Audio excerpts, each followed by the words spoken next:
Hello and welcome to the HackSussex 2023 Coders Cup, the ultimate competition to find out who is the best coder here at Sussex. Are you all ready?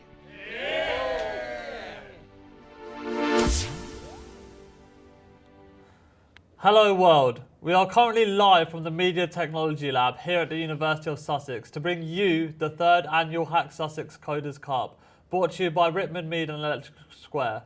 We're thrilled to have 8 talented programmers competing with us today. They have all proven their skills in the online qualifiers and earned their spot in the knockout tournament. Before we dive into the competition, let me introduce myself. I'm Amy, a second-year computer science and an artificial intelligence student, and I'm the new social media manager of HackSussex. And I'm Adnan. I'm the lead web developer of the society. I'm also a second-year computer science with AI student. The best thing I've learned during my AI degree has been to use ChatGPT to tell me what to make for breakfast every morning. Really? What did it tell you to have for breakfast today?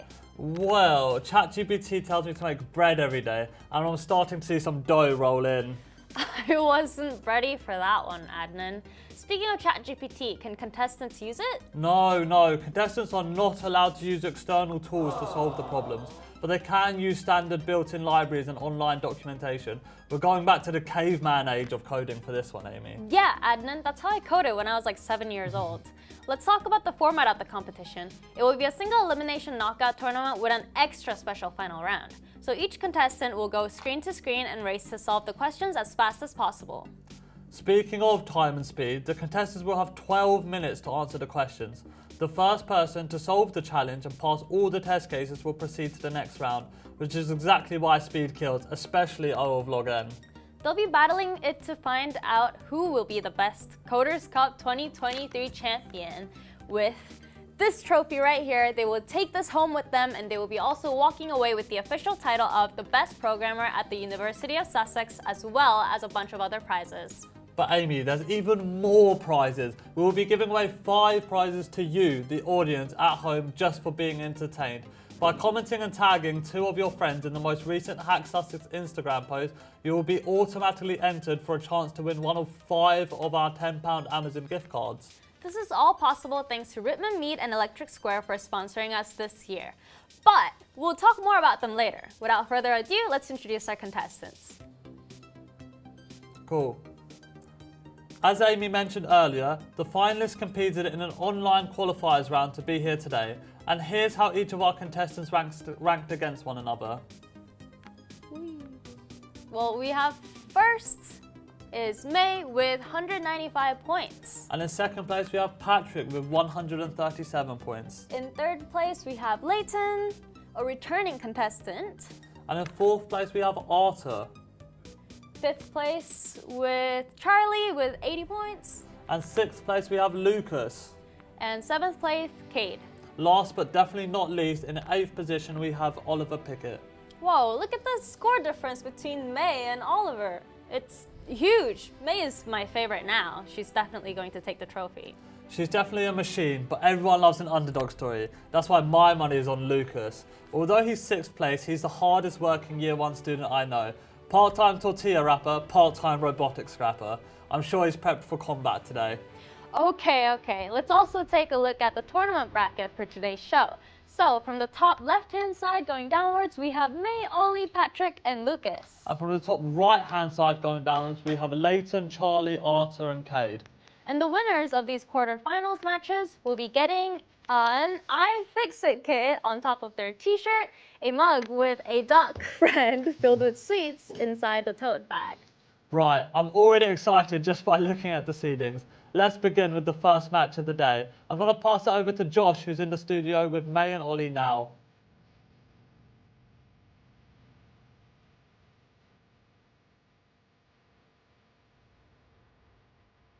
Yes, Okay. So the first match will be May versus Ollie. And Yeah, May definitely has the experience advantage with this one, with 11 years of coding under her belt compared to Ollie's 3. She also placed first in our online qualifiers. that is very true. It's looking very disadvantageous for Ollie here because he's also placed just, last while May has placed first.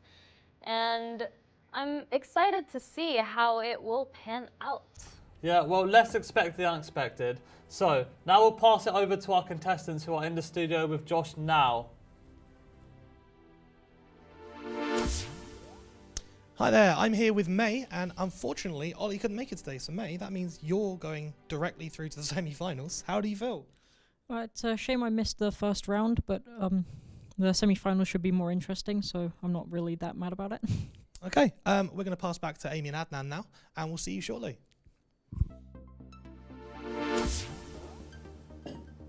Well, that's Whoa.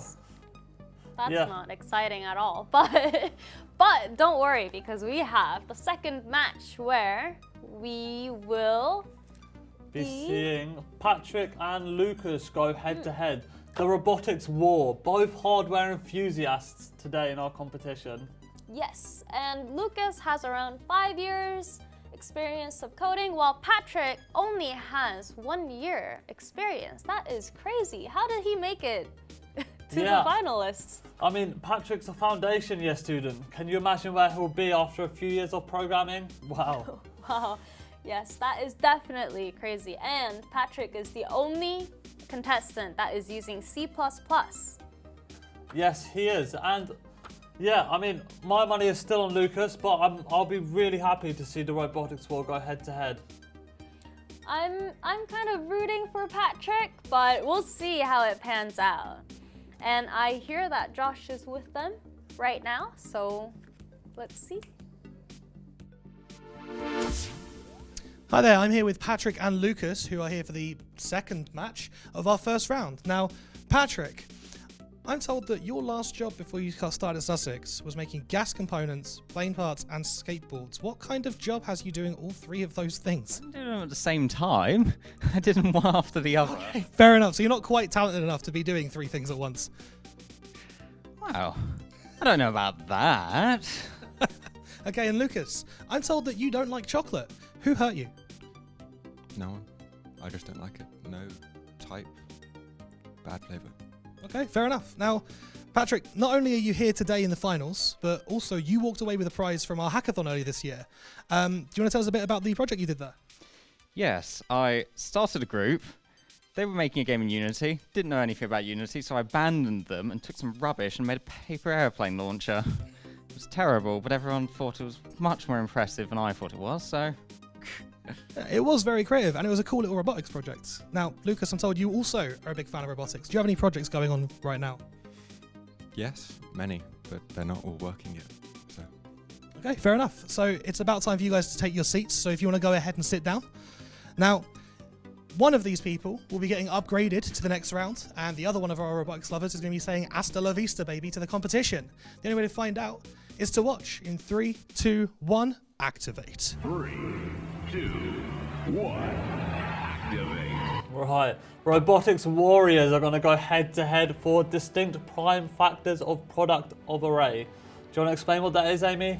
Yes, sure. So given an array of positive integer nums, you will return the number of distinct prime factors in the product of the elements of nums. What does that even mean? So the product is all of the numbers multiplied by together.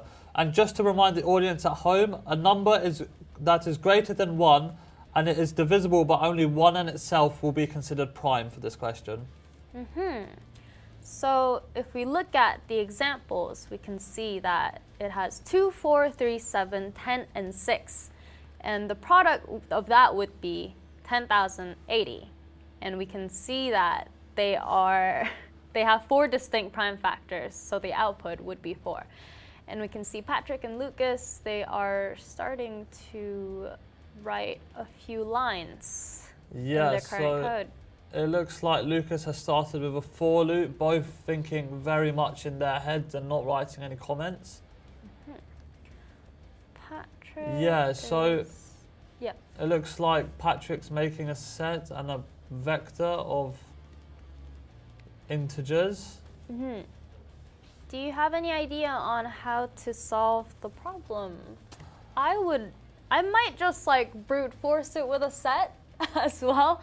Because you could get the primes with like 2, 3, 5, 7, etc. and just go through all of the numbers. and check if they're prime. Yeah. Yeah. I mean, I guess you'd have to check their factors and see if it's only itself, right? But I'm sure that there's a more efficient way to solve it than brute force, Amy. What? Brute force is my favorite method to use. There's nothing you can't solve with brute force. I mean, speaking of brute force, Patrick has made a vector of the integer of the prime numbers, so... Yeah, I think he's thinking about what the next, the prime factor is. Yeah, he's not working on the logic, he's working out the prime numbers first, but that should help him figure out a solution. So Lukas has a bit more in his for loop. He put another for loop in his for loop. Yes, he's got 2 for loops now, iterating over the numbers in the list, using a Boolean valid to see if something is true. Yeah.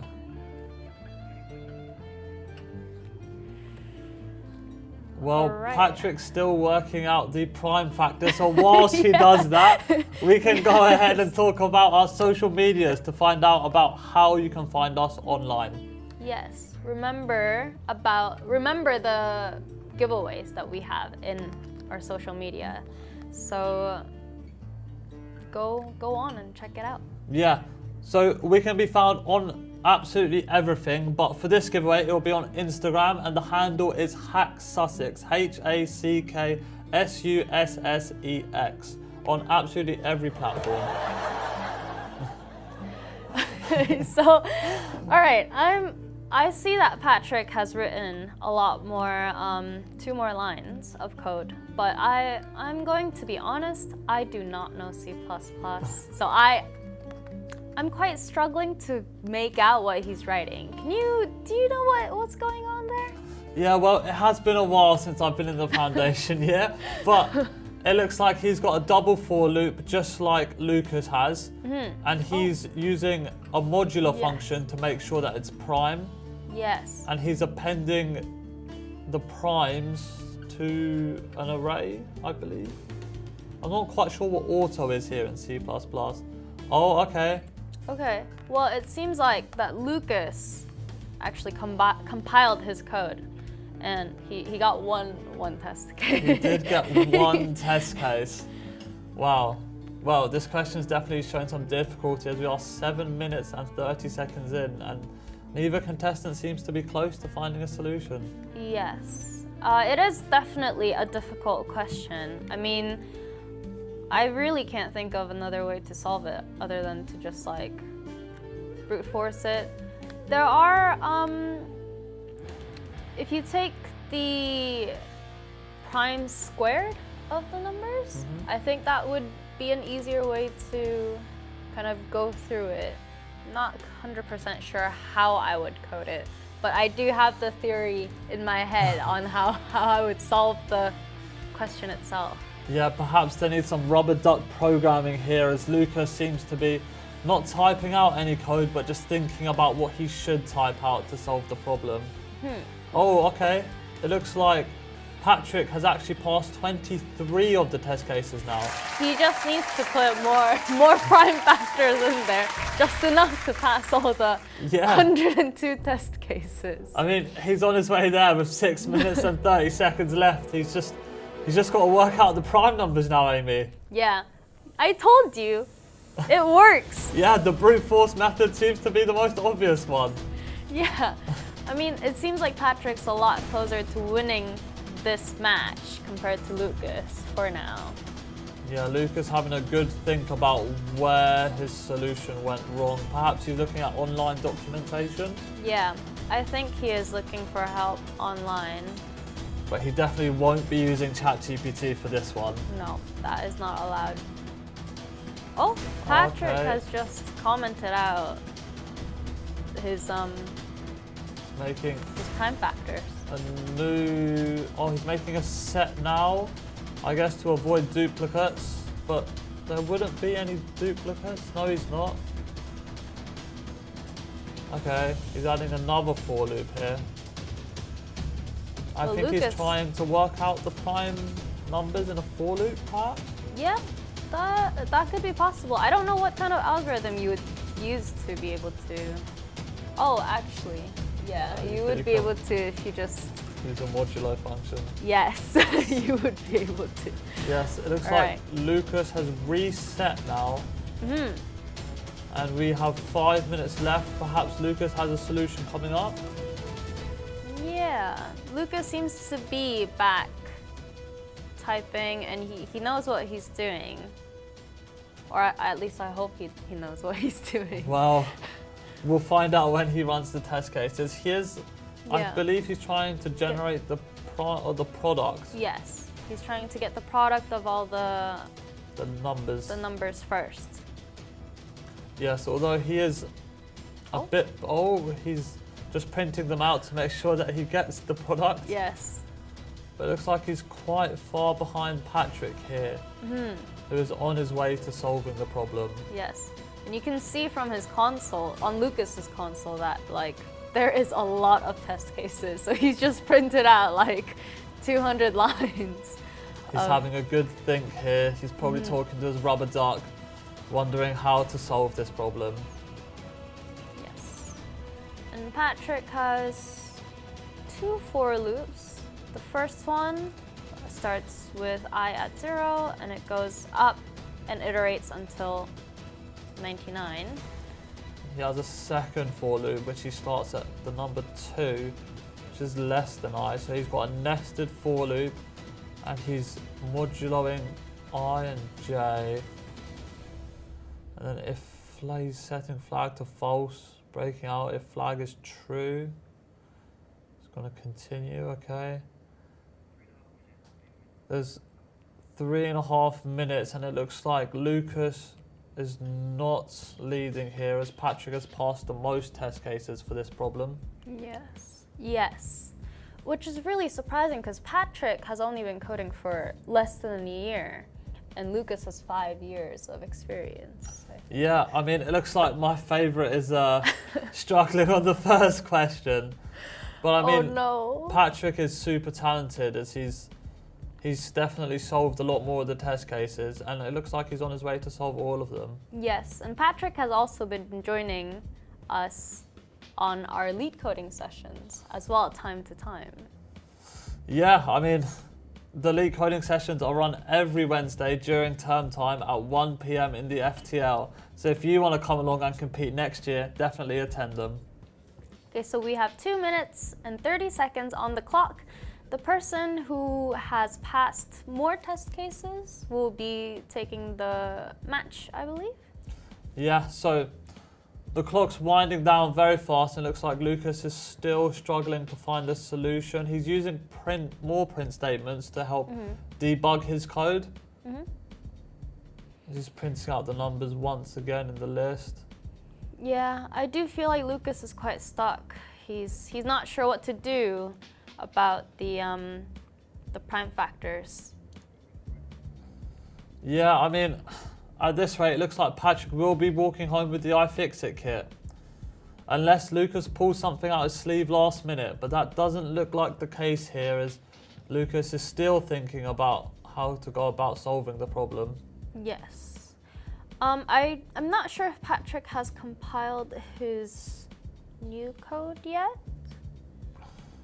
Yeah, it looks like he's just trying to get past test case 1 at the moment and find out where he's going wrong. Yeah. Although he is sitting at 23 test cases passed out of 105. And he does have that line 16 commented out, which you could just like insert back in to get the pass test. more test cases. Test cases. 1 minute Oh. left on the clock here. Lukas is still debugging. Maybe he can pull it out in the last minute. We'll see. Okay, and Patrick. 50 seconds left. I think he might just, uncomment it and run it. Yeah, I mean, that would be the most logical thing to do here. A super interesting solution from Patrick, both using double nested for loops. Okay, 30 seconds coming here. 30 seconds on the clock. It's not very close. Patrick definitely has taken the lead. Oh, okay. Patrick's just won. Wow. Wow. Good stuff. C++ programmer. The robotics war has been scrapped. Patrick takes the lead. Patrick definitely takes the lead on this one. Lukas was quite stuck, but he still put up a good fight. I'm excited to see how far Patrick will go in this competition. Yeah, and for all his hardware antics, he'll be walking home with an iFixit kit now. So congratulations to Patrick. Right, we'll hand it over to Studio 2, and Josh will have a chat with Lukas, who's in the studio now.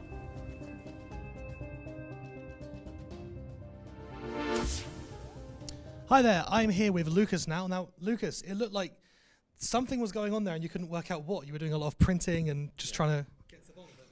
Well, firstly I got stumped. It was a maths question. I was kind of hoping or expecting some kind of string manipulation question, but it wasn't that. So that kind of messed me up. Took me a minute or two to understand what the actual question was, and then once I did, I just couldn't understand why my code wasn't working. And then the printing was a bit strange because it was printing a bit too much when I wanted to. So yeah. Yeah, it looked a really viable solution, just I couldn't work out exactly what was going wrong there like you were. Now, you're not going home empty-handed.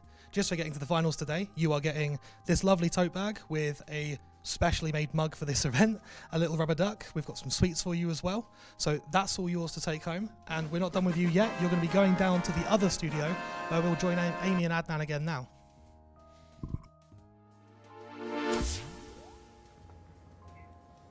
Yes, congratulations on Patrick for making it to the semifinals. And for game 3, we have Layton versus Charlie. Yeah, let's take a look at our standings. So, Layton, a returning contestant from last year, as we mentioned. He actually placed second last year, so I'm sure he's coming back for vengeance.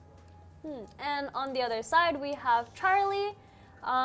He has several years of coding experience just like Layton does, but he's using JavaScript instead of Python. Yes, now I actually do know that TypeScript, which is a successor to JavaScript, is Layton's favourite language, so it will be super interesting to see Charlie use JavaScript against Layton. Yes, it's going to be like a Python versus JavaScript kind of a showdown match right here. Yeah, I mean, Layton's super interesting. I always see him around the labs. He's always solving leak code questions. I heard he's been doing one every day, Amy, so... Yes, I've also heard that he's been practicing for this competition. So I'm very excited to see how he will do with these questions because they're definitely a little difficult.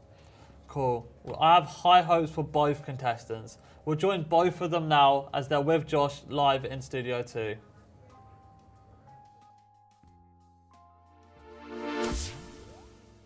Hi there, I'm here with Layton and Charlie now, our contestants for the next game. So, Layton.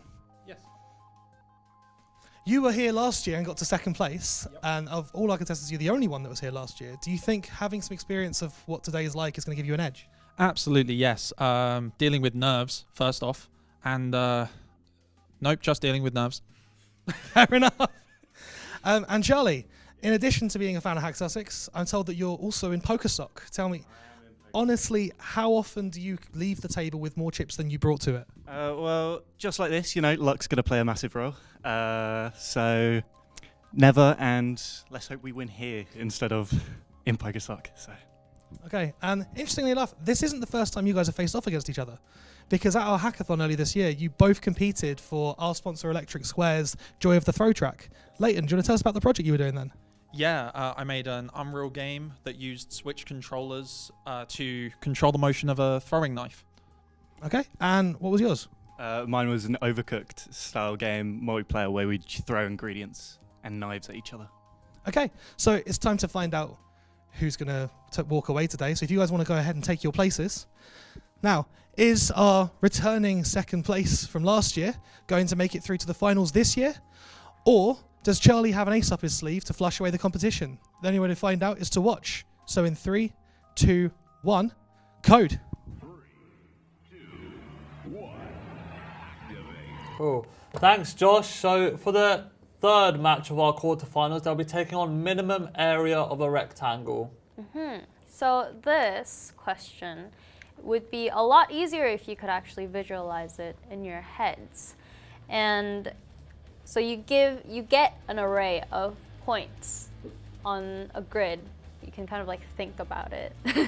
And with those points, you can make a few rectangles. Maybe you can't make any. If you can't make any, you would return 0. But if you can, you want to find the smallest, yeah, the minimum area, the smallest rectangle.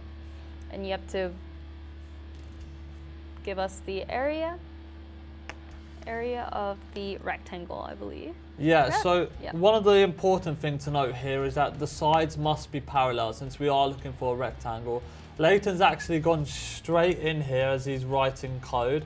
He's gone for a good solution, which is to start with a really large number and see if we can find any smaller rectangles. So we assume that the size of the first rectangle that we find is very, very big.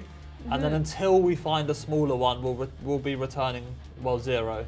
Yes. I feel like that is a good approach. That's also kind of the approach that I would take. I would start from a really, really big rectangle and kind of like brute forcing. You would search all the areas of the rectangles that you could make with the points. And if you find a smaller one, you would replace it.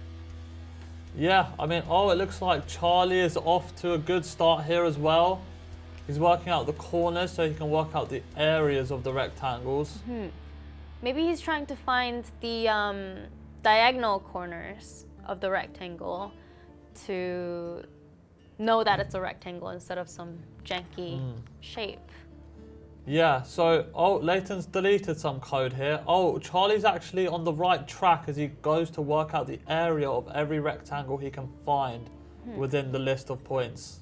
Yes. I don't know how he's going to deal with the corners though. What would he be putting in for the... I'm not 100% sure. I'm guessing, well, something to consider for both our contestants here is to make sure that no points are duplicated and that every rectangle they find is a complete rectangle. So perhaps using a set of points that we've seen would be efficient here.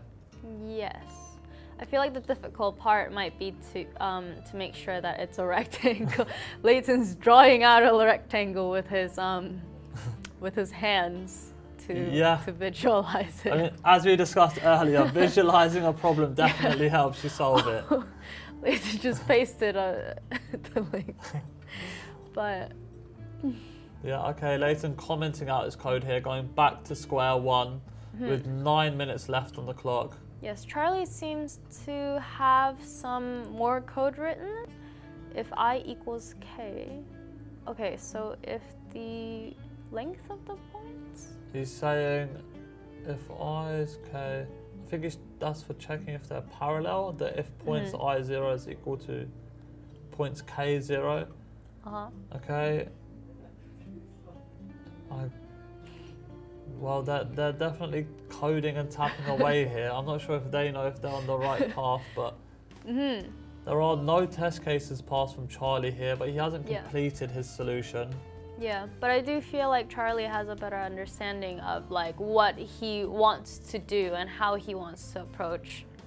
Yeah, but I mean, this is where Python comes out on top here. Layton has deleted his code and he's already on his way to another solution. With 3 for loops now. We're incrementing the for loops each time. Okay. Charlie checking for the parallelism.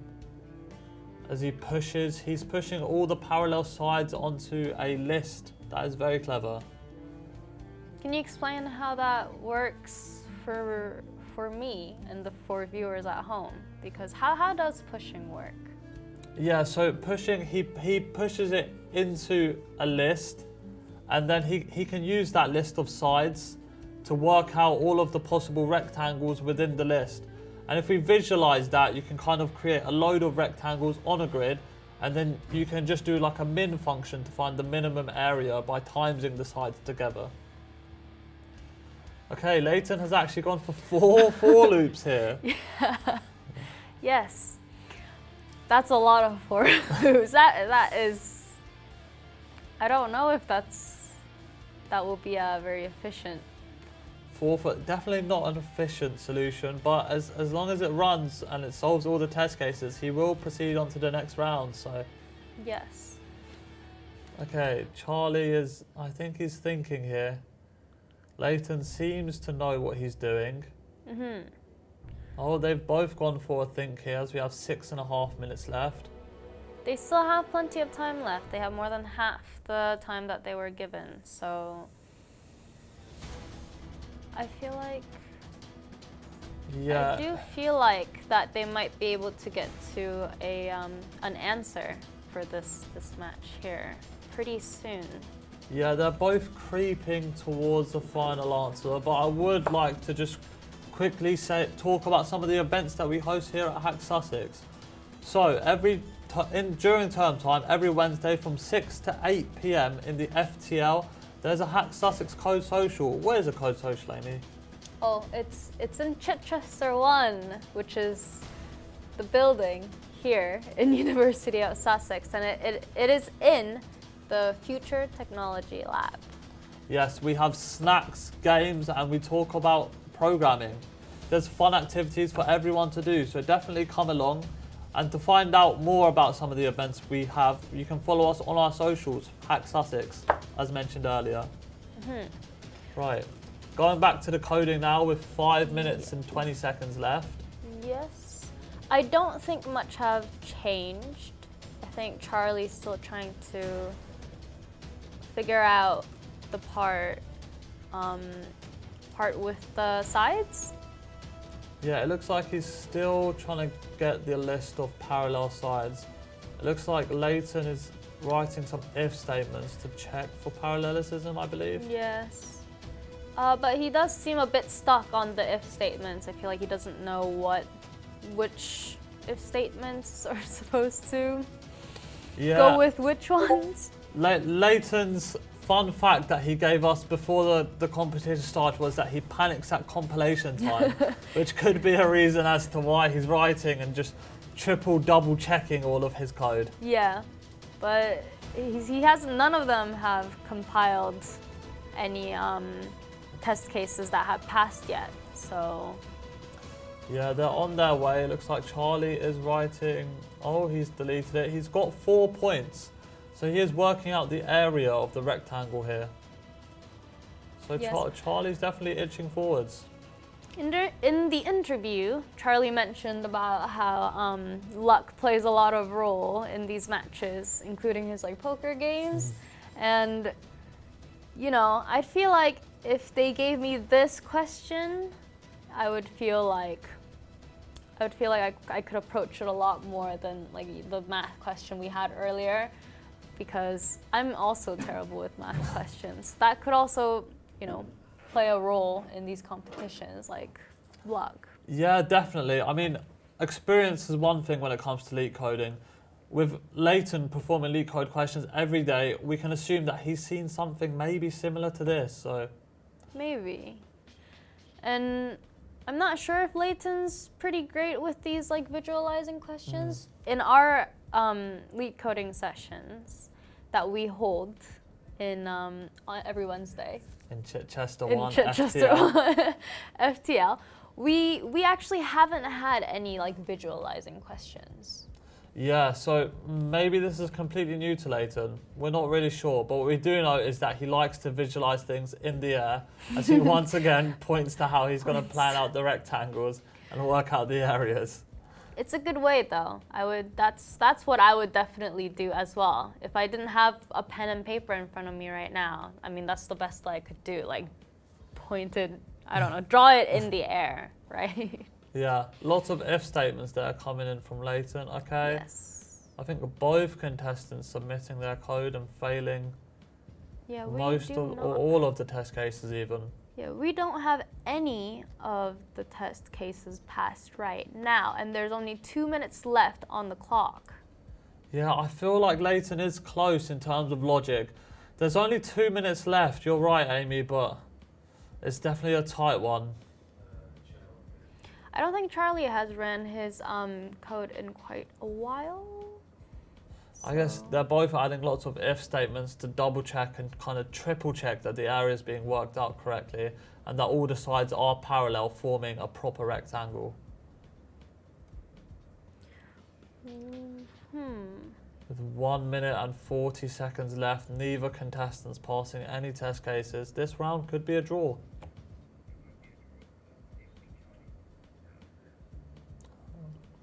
Okay, we've just got confirmation that if both contestants draw, then the person that submitted code first will actually pass the round. So it would be Charlie in case of a draw. And with 1 minute and 15 seconds left, Charlie could be taking home the iFixit kit. Yeah, I hope Layton pulls through. Maybe pass one test case. Yeah, I mean, you just need to pass at least one test case here to take the lead.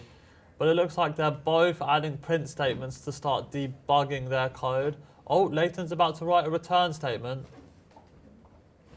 Okay. Oh. He could be passing a test case here. Layton, last year's second round. Will he be proceeding to the semi-finals this year?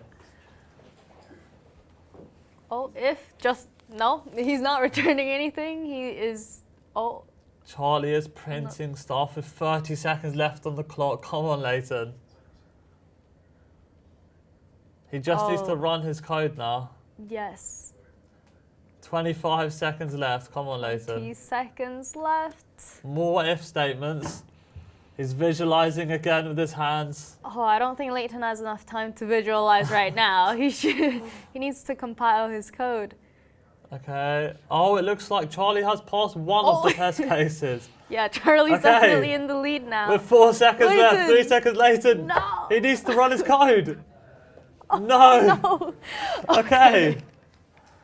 Unlucky Right. Layton as Charlie takes the victory for our third quarterfinals game. Oh, congratulations, Charlie. Unfortunately, Layton did not have enough time. I think he would have been able to solve it if he had enough time, maybe? Yeah, I'm sure Layton's kicking himself. with 4 for loops and almost 10 if statements, he was inches from solving it, I reckon. Yes, very, very, very, very true.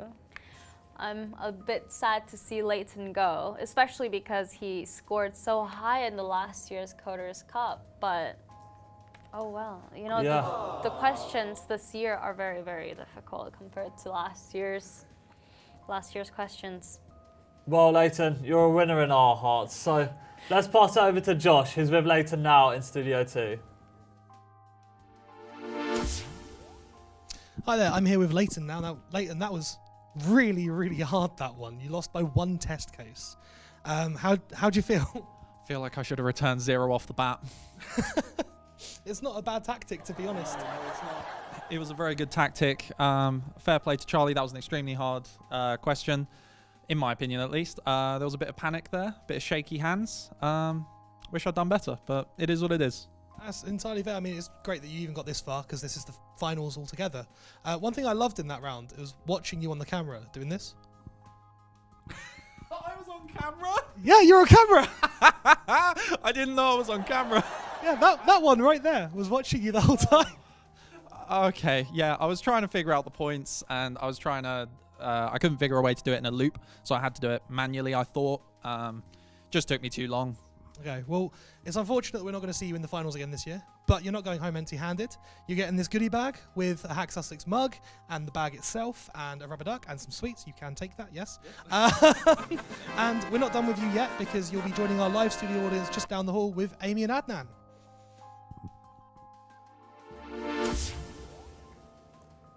Thanks, Josh. Wow. What a round. Yeah, I feel like it was quite a close match, and you know, he should have just returned 0. Yeah, I mean, Yeah. it was definitely a difficult question. Yeah, I agree with Layton. A lot harder than last year. For the last match of our quarterfinals game, we have Artur versus Kade. Yeah, so Artur's definitely got the experience advantage here. With 10 years of coding on and off, he's also our second JavaScript contestant. Yes, and on the other side, we have Kade, who is using Python, and he has 5 years of coding experience. Yeah, both master's students. My prediction is on Kade for this match since he seems very, very bright. He actually competed in our cybersecurity competition recently and they placed very high. And I heard that Kade had a big contribution to that victory. Artur, on the other hand, I think I'm going to root for Artur on this one because, 10 years, that's a lot of years when it comes to experience in coding. Yeah, 10 years is a long time, but, Kade's still my prediction. Team Kade. Right. We'll have a chat with Josh, who's in the studio now with both of our contestants for the final match of the quarterfinals. Yes. Hi there, I'm here with Kade and Artur, who are our final match of this round's contestants. Now, Kade, when we asked people to give us a fun fact about themselves, so that we could ask about it in interviews, you said that you sleep before you wake up. Yes. So, what is consciousness? I've been studying that for about a year now, and I'm still not closer to an answer, but yeah. Okay, fair enough. And Artur, I'm told that you once learnt pi to 75 places. Why? It was a competition in secondary school, and I probably won by around 40 digits. So, So definitely overkill. Kade, is humanity living inside a giant simulation? And what is your evidence to support your view?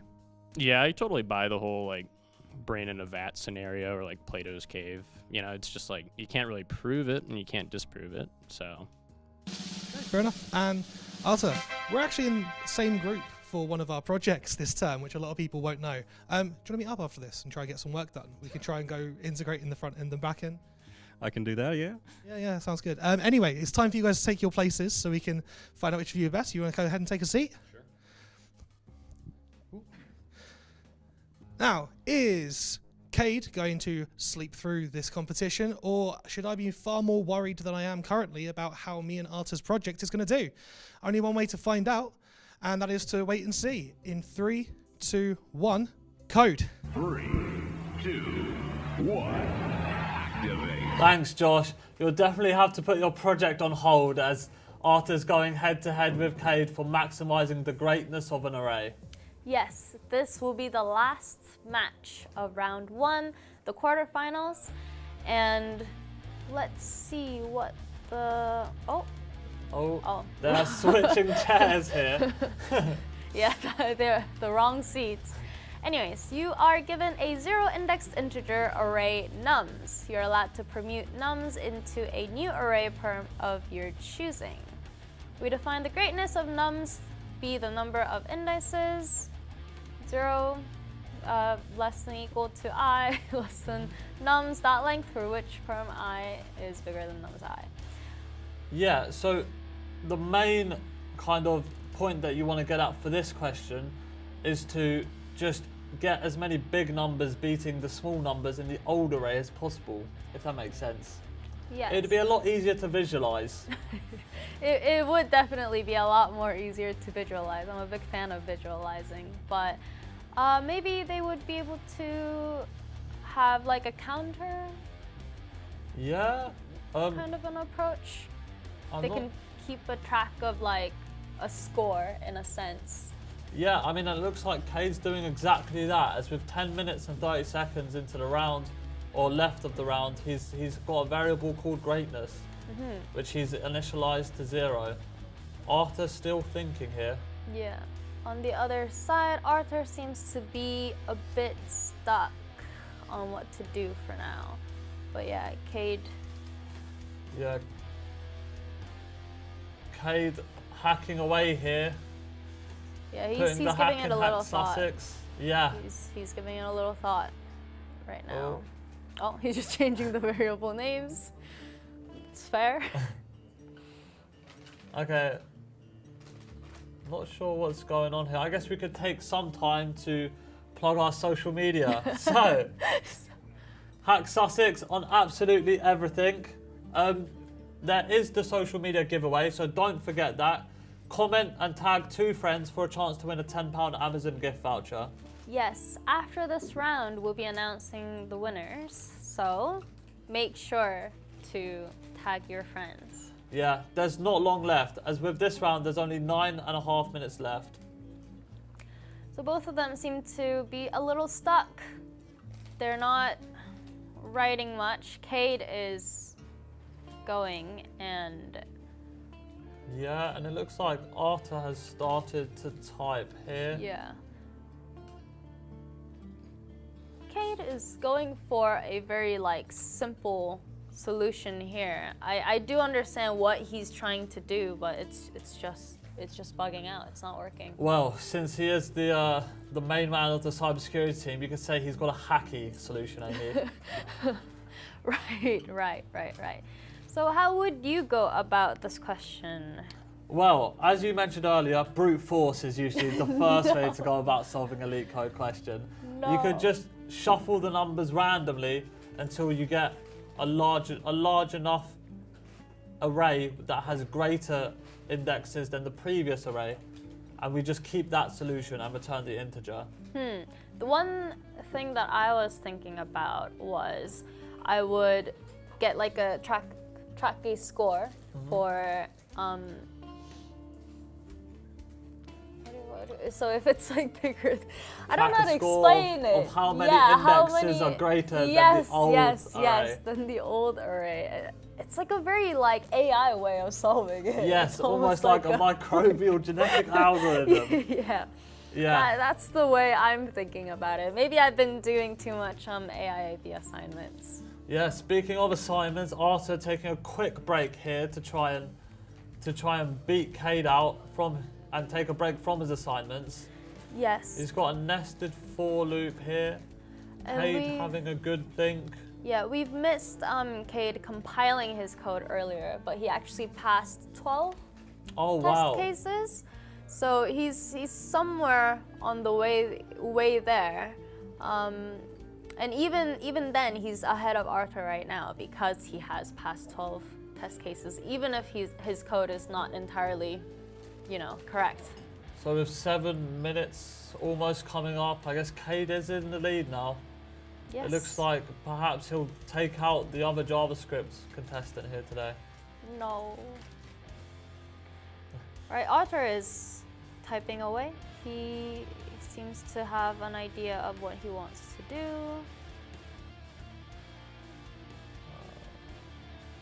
Kade still having a think. He has passed 12 of the test cases. Perhaps he's thinking about his logic and how to fix his code.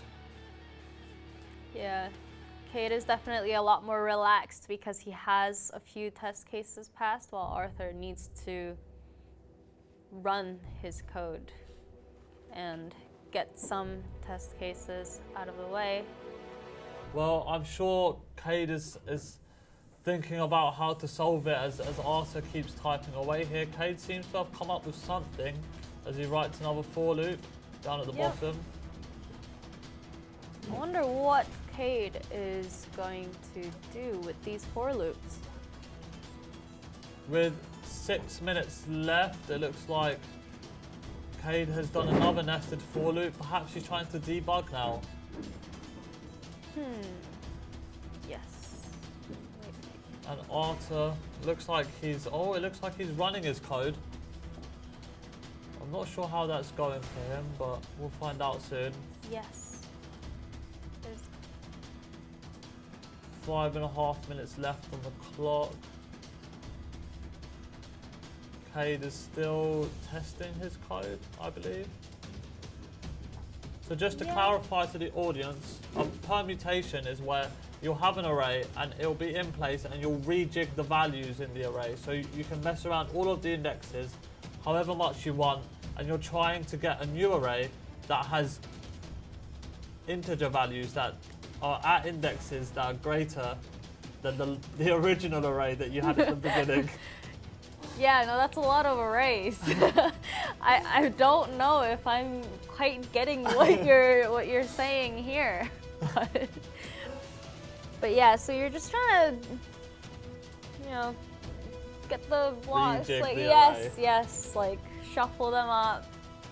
Oh, okay. Artur has submitted his code. He hasn't passed any test cases, and maybe he's gonna have a think about his logic here. That is not good. Not looking good for Artur. There is plenty of time, but Kade seems to be a lot ahead compared to Artur's approach here. I mean, Kade's also just kind of testing out his logic now into separate code function to see how he can kind of make it better. With 4 minutes left on the clock, he's definitely in the lead here.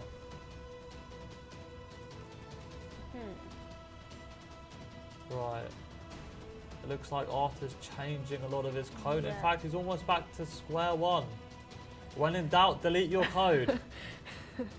Don't get too tunnel he has vision. just deleted like 4 or 5 lines. Yeah, he's almost deleted all of his logic as he tries again here to find a solution. Kade looking back and editing his code. Maybe he's found something in his testing. Artur has run his code again and it's still past 0 test cases. Yeah, it is not looking great for Artur. Oh, he has 2. He's got Artur's 2. passed 2 cases now, but still less than Cade's 12. So I think he's definitely on his way there with 3 Yes. minutes left. Yes, console log. Yeah, so this is just some debugging going on from Artur as he tries to see what's kind of going on with his code. Oh, yeah, but there's a lot of test cases. It will be hard to look through. Well, you can't look through all of them, but it's going to be. Yeah, and I'm not sure Artur has the time as he only has 2 minutes and 43 seconds to check over his code and think of a solution. Yes, it's really looking like Kade's going to be the one that's going to take this match. Yeah, and it looks like he's using zip here to zip the numbers and the permutations. He's still messing around with the logic of his code since it doesn't compile anymore. But he's still in the lead with 12 test cases being passed. Yes. Okay. 2 minutes left on the clock. Looks like not too much has gone on this round. Kade's still kind of testing around with his logic, seeing how it works, creating arrays and trying to permutate them to get, well, the optimal answer. Yeah, I feel like Artur might have to just like rewrite a lot of his code if he wants to get one that's going to pass more than 12 test cases. It's going to be quite tough. Well, with only 1.5 minutes left, I'm not sure Artur's going to have a solution unless he does well under pressure. So. Yes, I wonder what he's thinking to do from now on. Oh, it looks He's like. still debugging his. Yep, 1 minute left and Artur is still debugging. Kade in the lead. They're both having a good think about how they're going to solve this problem. Yeah, Kade has passed 2 more test cases. Now up to 14 from his previous record of 12. Yeah, I mean, questions this year have been really difficult, Amy. From what we've seen so far, I'm not even sure I could solve these questions. Yeah, I feel like I would definitely not be able to solve these questions, especially in time, in 10 minutes. You know, that's quite short when it comes to lead coding difficult questions. Yeah, speaking of time constraints, we have 25 seconds left on the clock and Kade is in the lead now with 14. He's passed 2 more test cases since last time. Artur does not have a lot of time to edit his code. Okay, 13, 12, 11, 10 seconds left. I feel like Kade is going for your brute force method of Artur shuffle. needs to submit something as we have 4, 3, 2, 1. Okay. Well, congratulations to Kade. Well done. He'll be walking home with our last iFixit kit of the quarterfinals. Woo! Right, congratulations, Kade, on winning. It wasn't quite close, but it was quite close, you know. I'm sure Artur will go home and think about the solution. It will come to him in his dreams. Maybe. Unfortunately, both of the contestants were not able to pass all the test cases, but you know, it happens. Especially under pressure, it's really hard to think of a solution, even if the question is easy. Yeah, I mean, Kade has showed his proficiency in cybersecurity. Now he's showing his proficiency in leak coding. It'll be exciting to follow him. But for now, we'll pass it back to Josh, who's in the studio with Artur.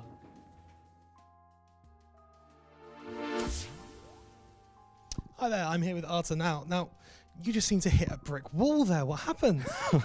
Had some issues understanding the question. Okay. After that, it went a bit better. There was an edge case I didn't quite get. I think I got it in the end, but I just ran out of time before I managed to put it in. Fair enough. I did notice that you took a lot of time just reading at the beginning, and there was actually only, I think, 12 cases difference between you. It wasn't straight up. He was 12 cases more than you. So does that help? No. No.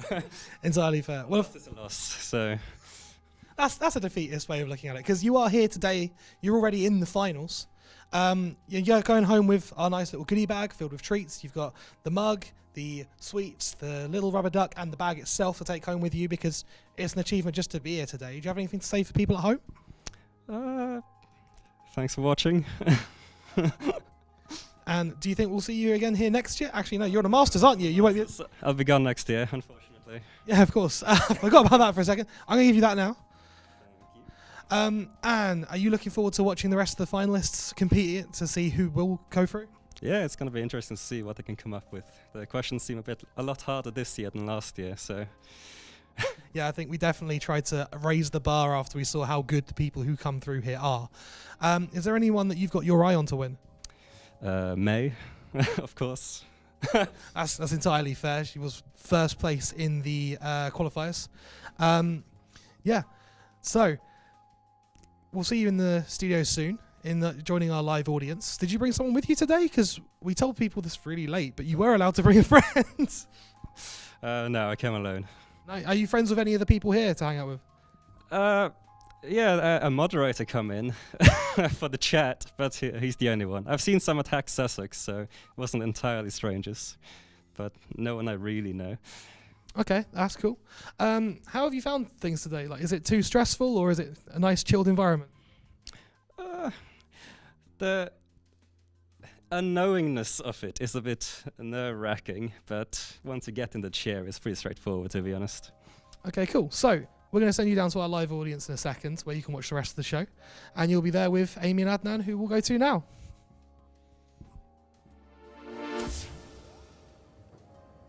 And that is it for the quarterfinals.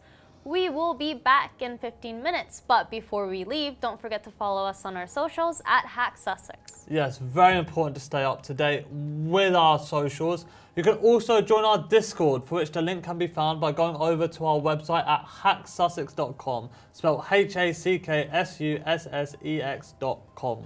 After the break, we will reveal the social media giveaway winners, and we will see you in 15 minutes.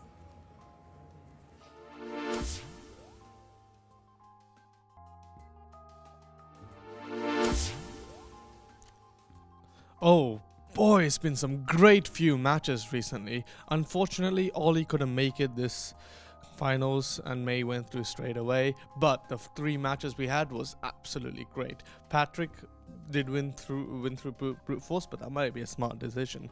Then we got the really tough question where Layton didn't pass through, but it was great though. And finally, the last question, it was neck to neck, absolutely fantastic. But I could talk about the questions any day, like every day, but I want to announce the giveaways. The winner of the social media giveaway goes to James AC1. Please contact us on Instagram and we can set you up with a £10 Amazon voucher. And don't be sad if you didn't win that one £10 Amazon voucher, because guess what? We got 2 more. If there should be a Q&A that should be on right now, and if you answer your questions, or if you ask your questions for the contestants, then the best 2 questions will be chosen, and those 2 people who ask those questions will get 2 each, like 1 each, for 2 £10 Amazon vouchers. And I'll see you next break. doing recap.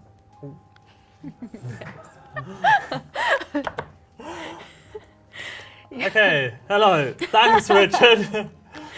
So, let's have a recap of round 1.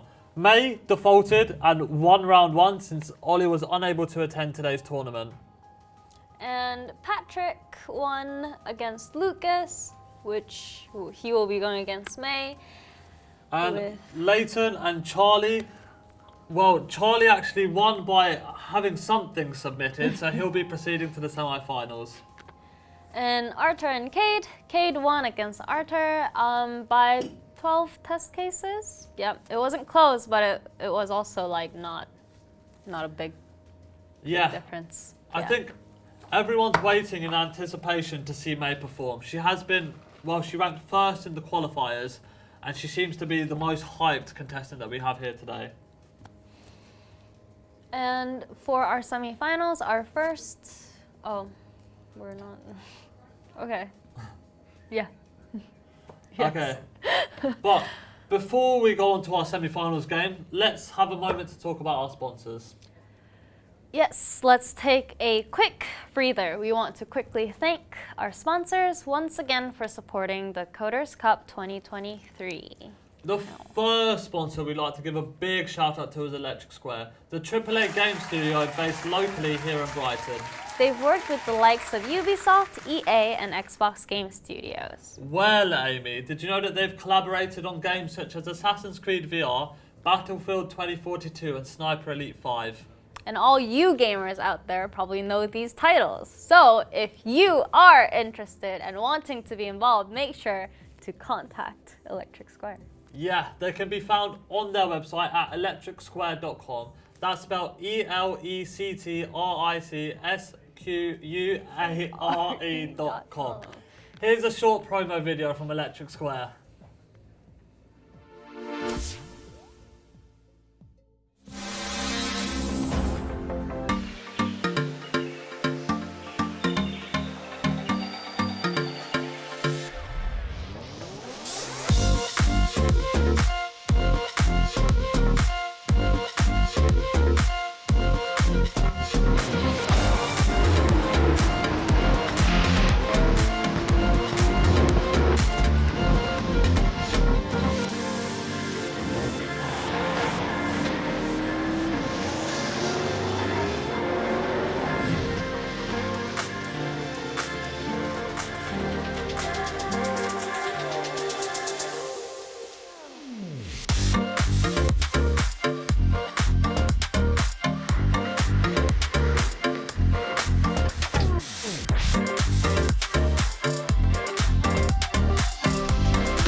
Did you know that I used to play Sniper Elite 5?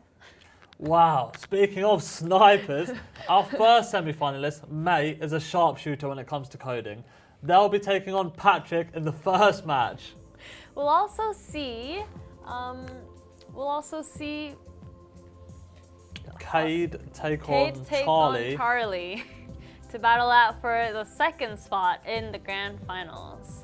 And since we're entering the semifinals, the prize pool has now become a prize lake. A prize lake? What's a prize lake? I don't get it. Yeah, because like a lake is like bigger than a pool, but it's smaller than the ocean, you know. Right. Well, one thing I do know is that our contestants will be swimming with more prizes being added on top of the current goodies. That is right. The 3D printers are now also included for our winners of the semi-finals. And the runners-up will be competing for the third place prize, the 1995 film Hacker, starring Johnny Lee Miller and Angelina Jolie. Yeah, a token prize. So, forget about the prize lake, it's more about a prize ocean. Let's talk about the first couple that are going screen to screen in our semi-finals. In one corner we have May, who will be taking on Patrick.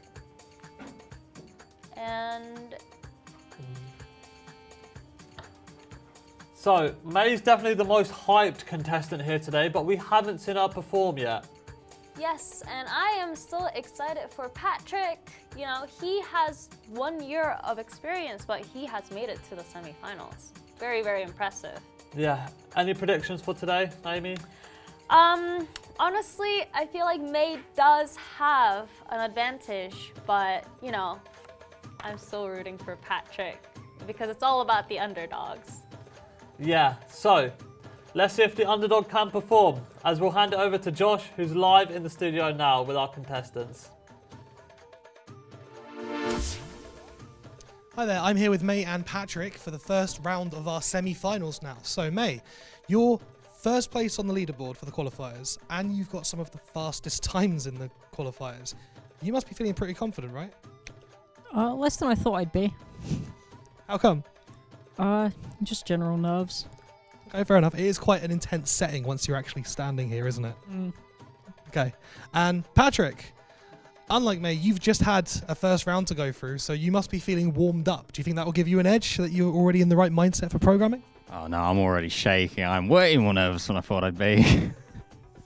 Oddly enough, before people were coming into the room to watch this with us, Patrick was saying that he was quite concerned, hoping to not face May until the finals.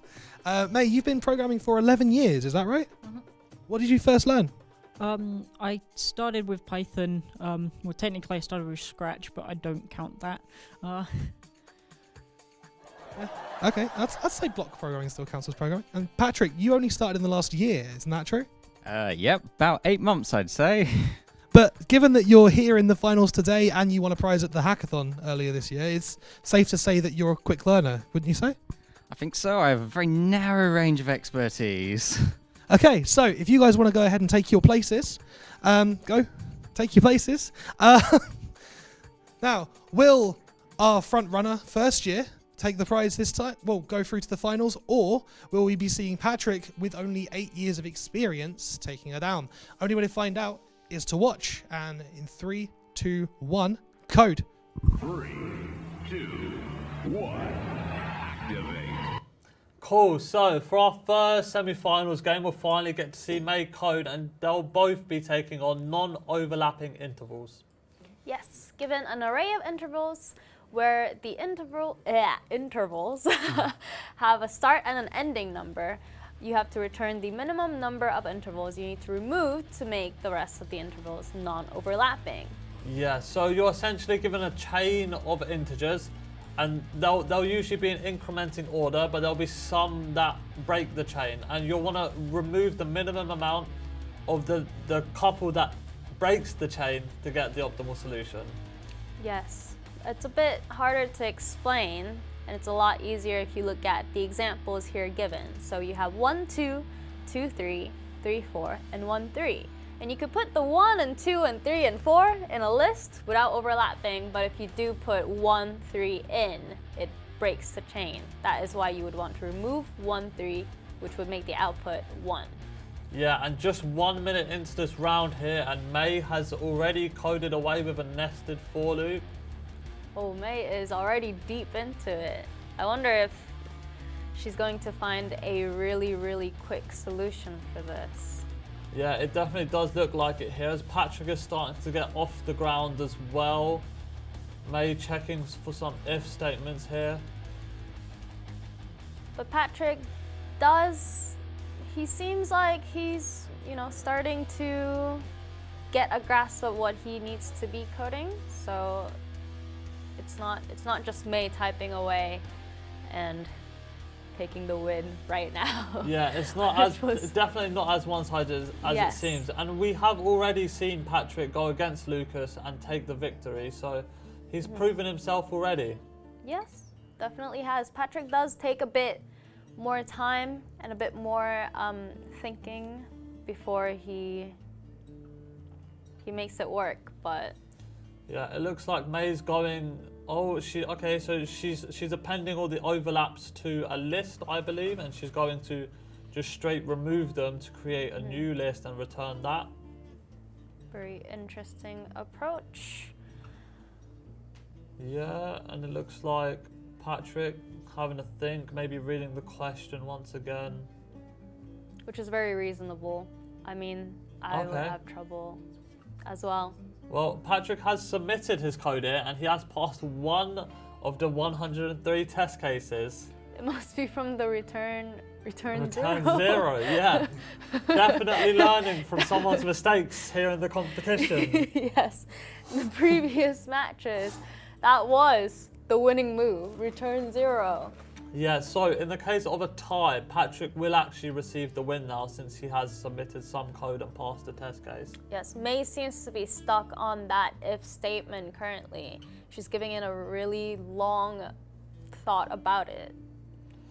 Yeah, she definitely is here, but it looks like she's still typing away, keeping pace, definitely keeping pace. She took a moment to think and then she's back at it. Very hyped up contestant and she's definitely performing here today. I wonder if Patrick will... I think he's is- thinking of another solution because, you know, Yeah, the one that he has right now clearly just doesn't work.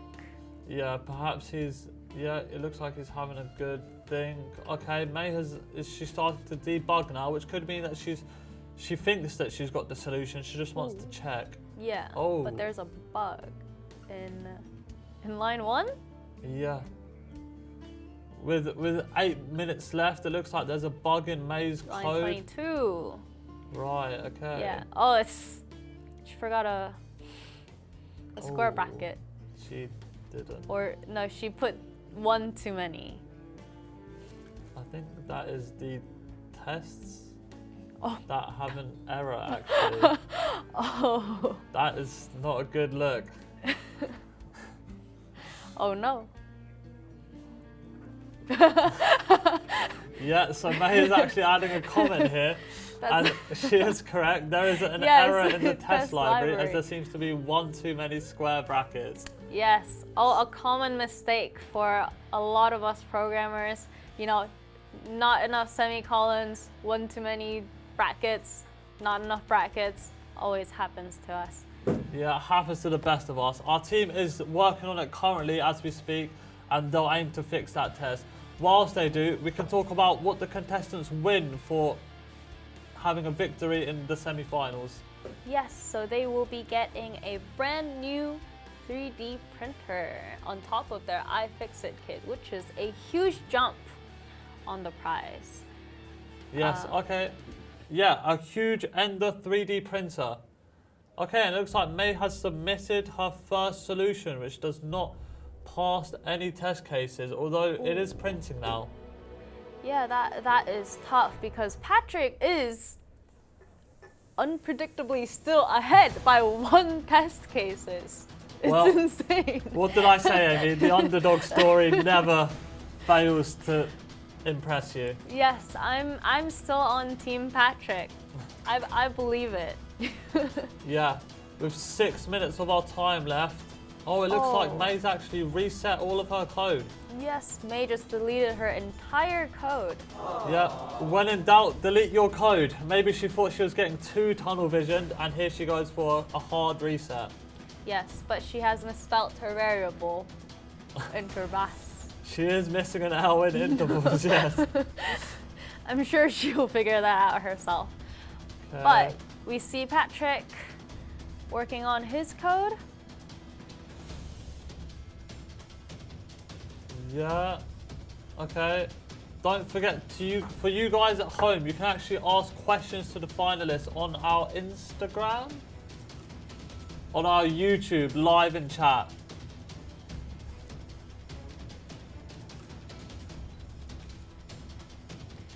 Okay, so May is definitely just scrapped everything, going for a whole new approach. And has a pretty good idea of what they are doing, I think. Yeah, Patrick's still thinking here. Yeah, editing his for loops to make sure that they are doing what he wants them to be doing. Yeah, for the first semi-finals match, not really sure what to expect here. I thought that May would run over our competition, I'm not gonna lie, Amy.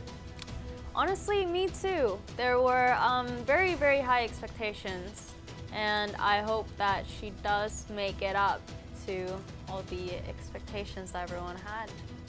Yeah, She's got to show us something before she leaves. Yeah, definitely. As she's hacking away at a solution here. It looks like maybe she is rethinking the logic and she has it in her head now. She just needs to type it out. That might be the case, but until that is the case and she compiles the code and it runs, Patrick will be in the lead with 1 test case done. The only C++ programmer in the tournament. He's leading. He's doing hardware proud. Yes, he's rocking with the return to 0. Yeah, it looks like he's still thinking about his code. May definitely likes to get stuff out there quite fast. Patrick likes to take some time to think about his solutions. A very big difference in speed here, although they're both chipping away and both getting closer to a solution. Yes. Oof. Okay. Looks like no solutions have been submitted for a while, with 3 minutes and 15 seconds left on the clock. There's definitely not a lot of time left if you also consider the compiling time and everything. And if there are bugs, you know, it won't compile, so you won't pass any of the test cases at all. Yeah, definitely time crunch here as we have 3 minutes left and May has not passed any test cases.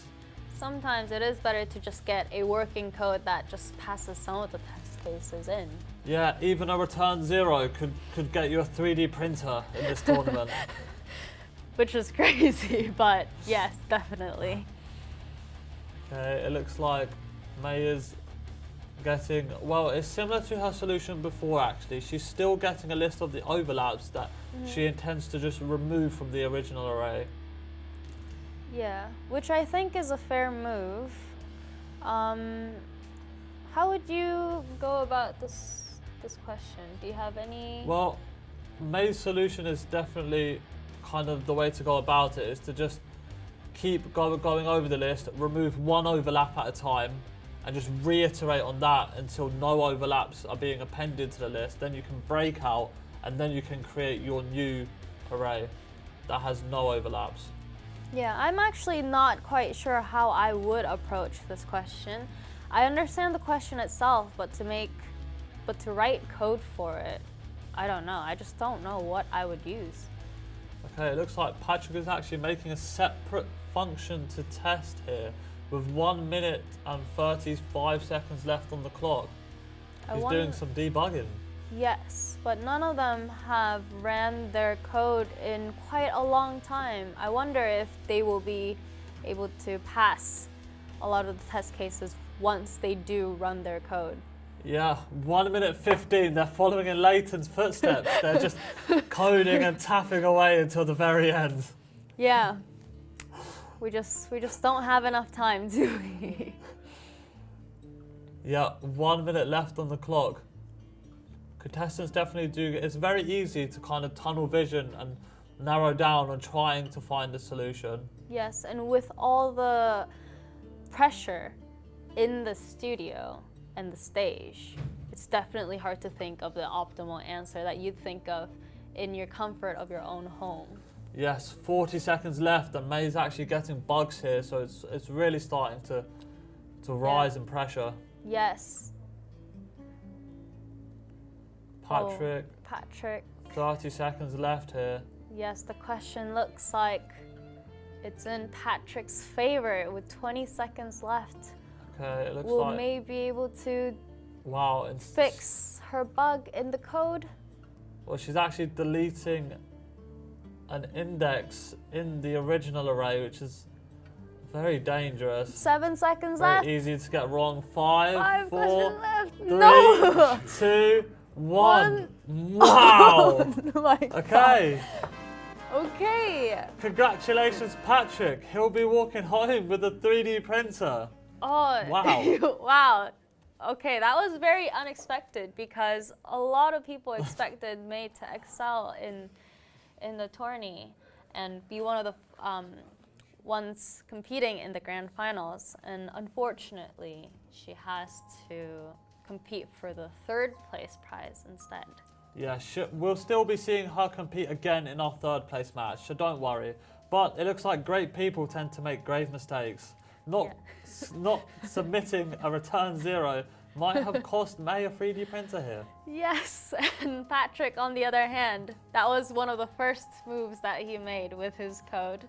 I don't know. He is definitely a fast learner, I'd say. Yeah, I mean, you know, he's grabbing the test case while it still exists, and he's grabbed himself a 3D printer from it. I can't believe it. Congratulations to Patrick. I've always believed in you since the start of the tournament. Yeah, well, Robotics King is going to go head-to-head in the finals with somebody that we are unsure of yet. But until then, we'll pass it over to May, who's in the studio now with Josh.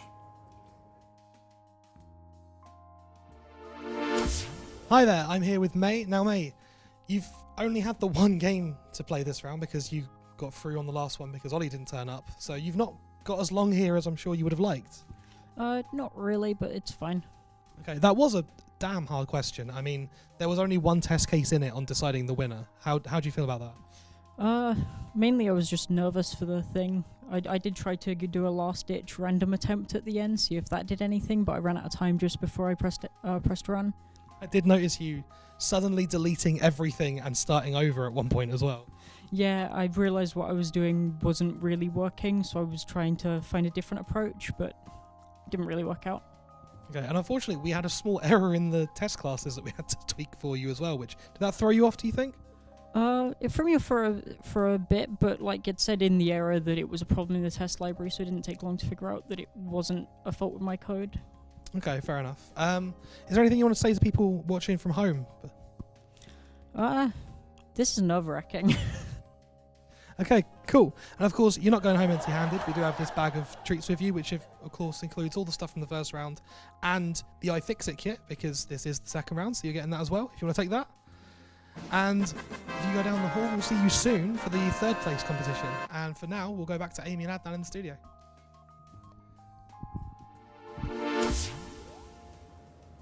Yes, welcome back to the studio. Now we're going to move on to our second game of our semifinals, where we have... Well, we will have Charlie and Kade go head-to-head for a 3D printer. I think I'm still in shock. I'm not going to lie, Amy. Yes, that was a very, very unexpected turn of events. Yeah, but here we go for the next 3D printer. So Charlie, our JavaScript user, still standing tall, up against Kade, the cybersecurity expert. Yes, so we saw Kade trying to take a lot of very simple approaches to these questions, and I think Charlie was just writing a lot of code to get some kind of approach with the code. And so I'm quite excited on how it will be. It's going to be maybe neck and neck. Kade definitely likes to get off the ground faster, but yeah, I mean, Charlie didn't pass many test cases when he beat Layton, so we're still unsure of his programming capabilities, but I'm sure we'll find out in this round. Yes.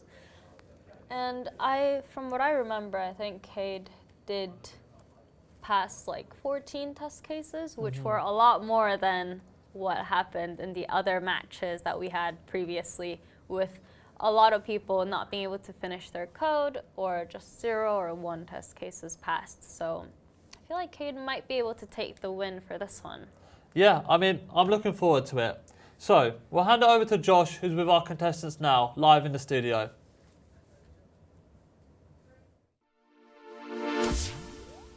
Hi there, I'm here with Charlie and Kade for our other semi-final round, where we're going to find out who's going to take on Patrick in the finals. Now, Charlie, you said before that you think there's an element of luck involved in this. Do you think the luck's on your side today? I mean, it was. Now that everyone knows the return 0 meta, I don't think it will be anymore, but we can only hope. Okay, and Kade, you were unlucky enough that we put you in the wrong seats in the last round. Are you hoping that we've got it right this time? You know, if it's JavaScript, it's JavaScript. I don't know. We'll see what happens. Okay, I think you're the only person using JavaScript this round. Oh, you are? Cool. So hopefully it'll be fine either way. So if you guys want to go ahead and take your places, and it's time for us to find out who's going to be taking on Patrick in the next round and who's going to be fighting for our runner-up third place prize. So the only way to find out who that is by watching. So in 3, 2, 1, code. 3, 2, 1, activate. Okay, so for our last semi-finals match, we've got partition labels. Yes, where you are given a string S and you want to partition the string into as many parts as possible, while each letter appears in most one part. That's a bit confusing to just like make it out in the head. Can you explain more with the examples? So again, visualizing these problems is definitely easier. The example case does a very good job of explaining the question, but pretty much you're trying to find patterns in strings and split them up into subarrays and return the length, the max length of the subarrays. Yes, and you want to partition it so that there is more parts that it's split into instead of like less parts, and that won't work. That would be an incorrect case. Yeah, so with 11 minutes left on the clock, it looks like Kade has just tried to return something, so he passes one test case in the worst case scenario. But he did not get it as he passes 0 of the test cases here. Yeah, which is a smart move to do, because that is what happened in the last few rounds. And Charlie actually doing the same here as he just returns an empty list. But there is no default case to return here, so there's no case in where it exists. Yes, so in the letters, he is making a for loop. Yeah, Charlie off to a good start. I mean, Kade's pretty much at the same spot. Yes. I guess this is where Python wins out. A lot less characters to represent the exact same thing. For sure, they're both giving it a good thought about how they want to approach this.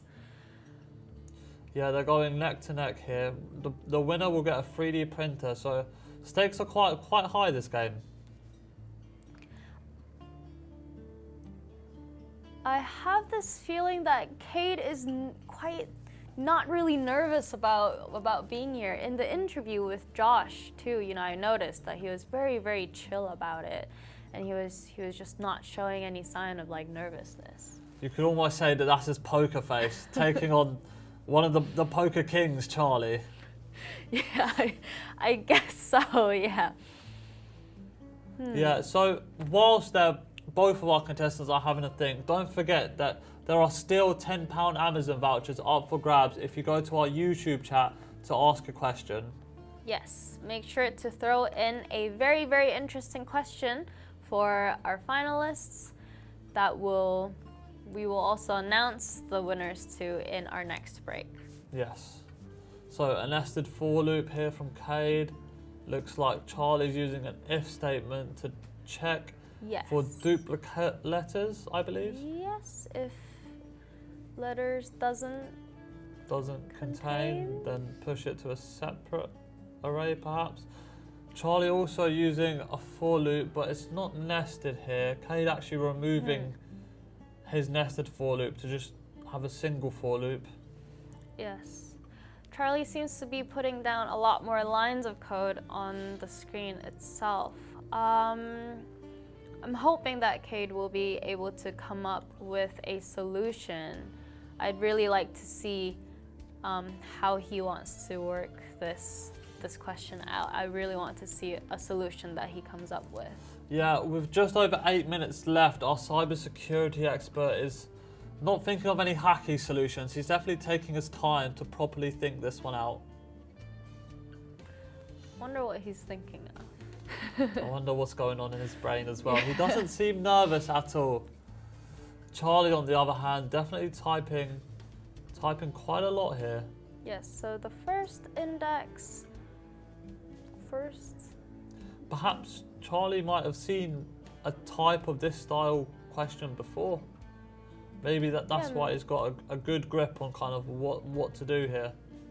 Yes, he definitely does look like he has a better idea compared to Kade on what is happening. But Kade is writing some code in now, but he's writing the test. Yeah, and it looks like first. Charlie. I mean, we won't know how they're doing until they submit here, but Charlie definitely does have a good chunk of code. Yes, and this time they won't have a single test case that they get to freely pass by. So someone is going to have to come up with something. Yes, and I hope they do here. Partition labels is definitely on the more difficult side of leak coding questions, so I'm not surprised that they're taking their time to think here. Yes. What kind of approach would you come up with for this question? Well, we could use dynamic programming to kind of try and solve subsets of the string and just keep iterating on that to find a solution. Yeah, so Kade has printed out test cases where he splits them. Okay. Oh. I guess this is the hacky solution that we were looking for, Amy. Yeah, but it's not quite working. It's not, you know.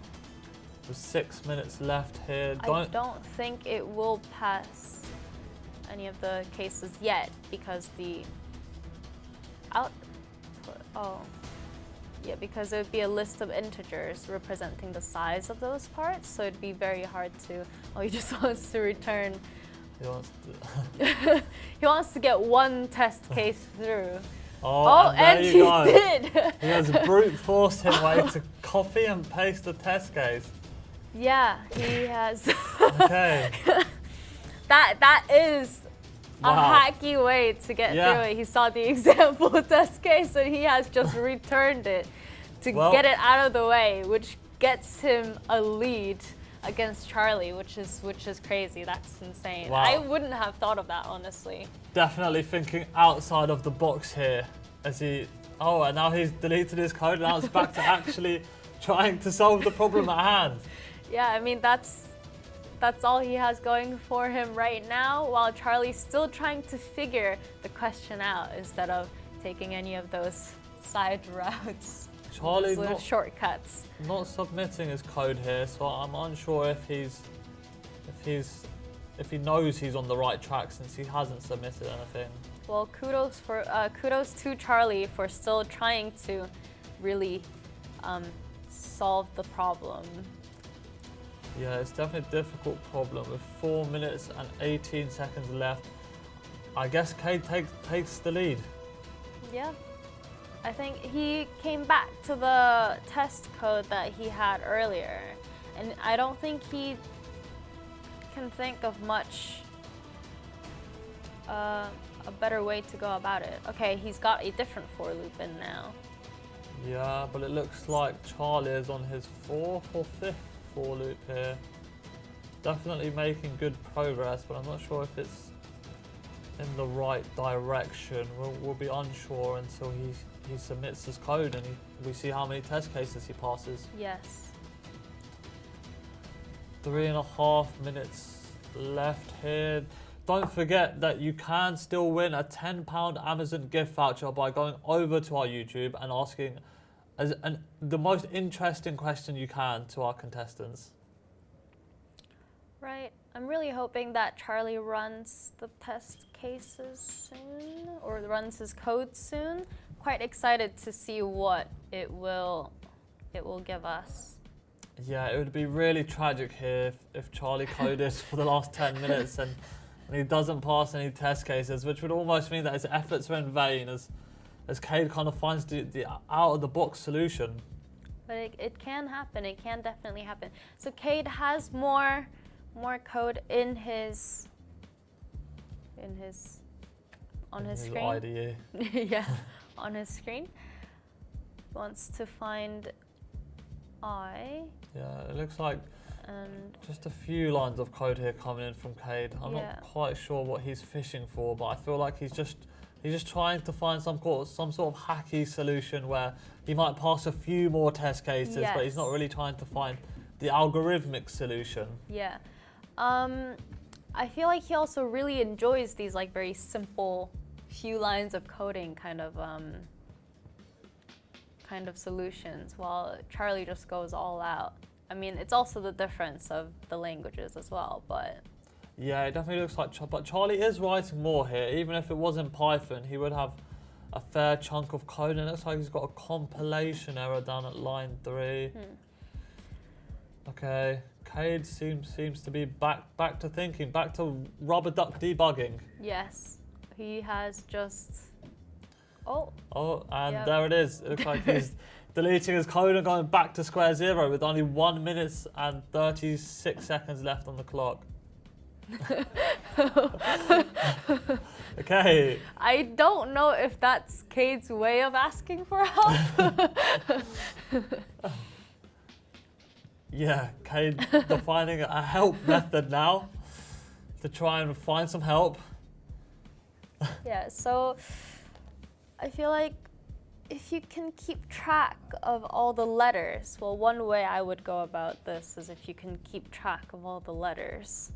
And once that letter stops appearing, you could kind of split it there. I don't know how you would implement that, but that's the idea of it, right? Yeah, some kind of pattern recognition to kind of group the letters that keep appearing together. So kind of in the example case, A, B, C, B, A, C, A, D, E, kind of, or up to D. They all kind of are grouped together in similar characters. So that's how you'd partition it.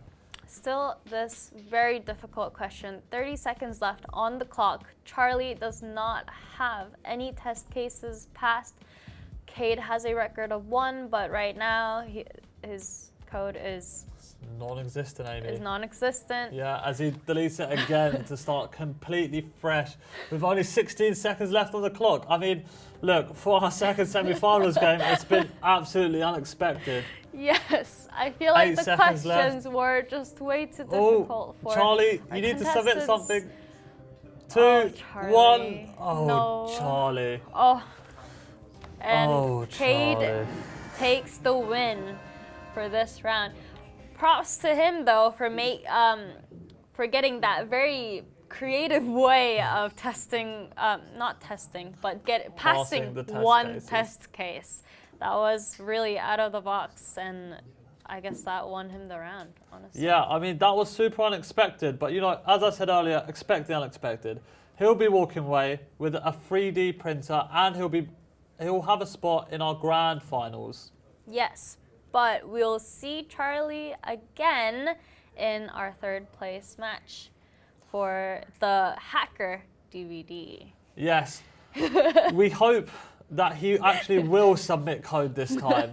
We really do hope. Yes. And he'll pass more than 1 test case. Yes. But for now, we'll pass over to Josh, who's in the studio with Charlie.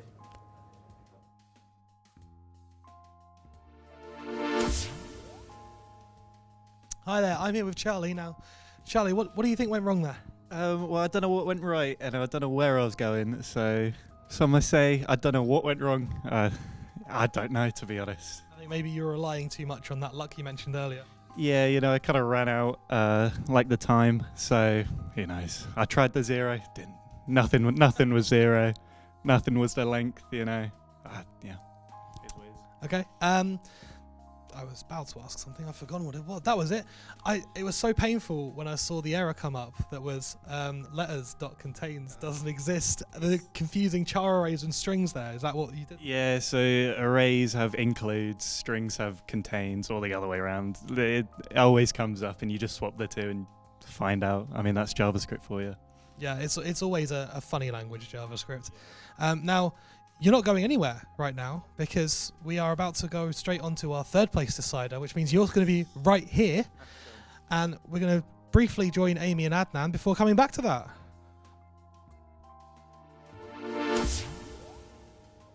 All right, and for our 3rd place match, we will have May against Charlie. Yeah, no rest for Charlie as he'll have to go again for the 3rd place match to win the Hacker DVD. Yes, the Hacker DVD.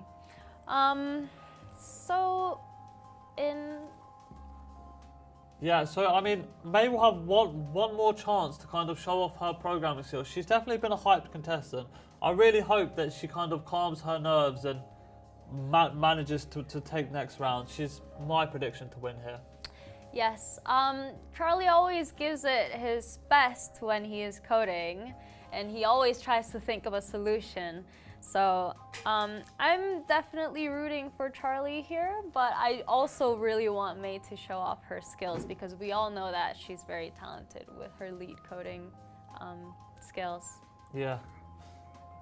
I mean, everyone here is super, super talented. I'm really excited to see the third place match as well as the grand finals. All right, and I think we are ready to get into the third place match. Are you guys ready? Okay. Hello again. So, not been that long since we last saw you. We've got May and Charlie here, who hasn't moved a muscle, to fight it out over the Hackers DVD from 1995. Do you think you'll watch it if you win? Not sure. I'll see how it goes. Fair enough. What about you, Charlie? It will be on repeat till next year. That sounds like a special kind of hell to me. Let's not keep this going too long. Let's get you guys in your positions so we can find out who's going to win that prize. So, is May, previously the front runner, going to walk away with the Hackers prize, or is Charlie, who's been relying on luck, going to walk away with it? You said so yourself. You said so yourself. The only way to find out is to watch and see. So, in 3, 2, 1, code. 3, 2, 1, activate. Okay, very excited to get into the third place match here. This is probably my favorite question out of the whole entire Coders Cup. Yeah, last stone weight. So you're given an array of integer stones where stone's I is the weight of the ith stone. So just a list of weighted stones. You'll be smashing them together, and whichever stone is heavier and smashes the lighter stone, you'll be subtracting the lighter stone from the heavier stone. Ooh. If it destroys the stone, it will be removed from the array.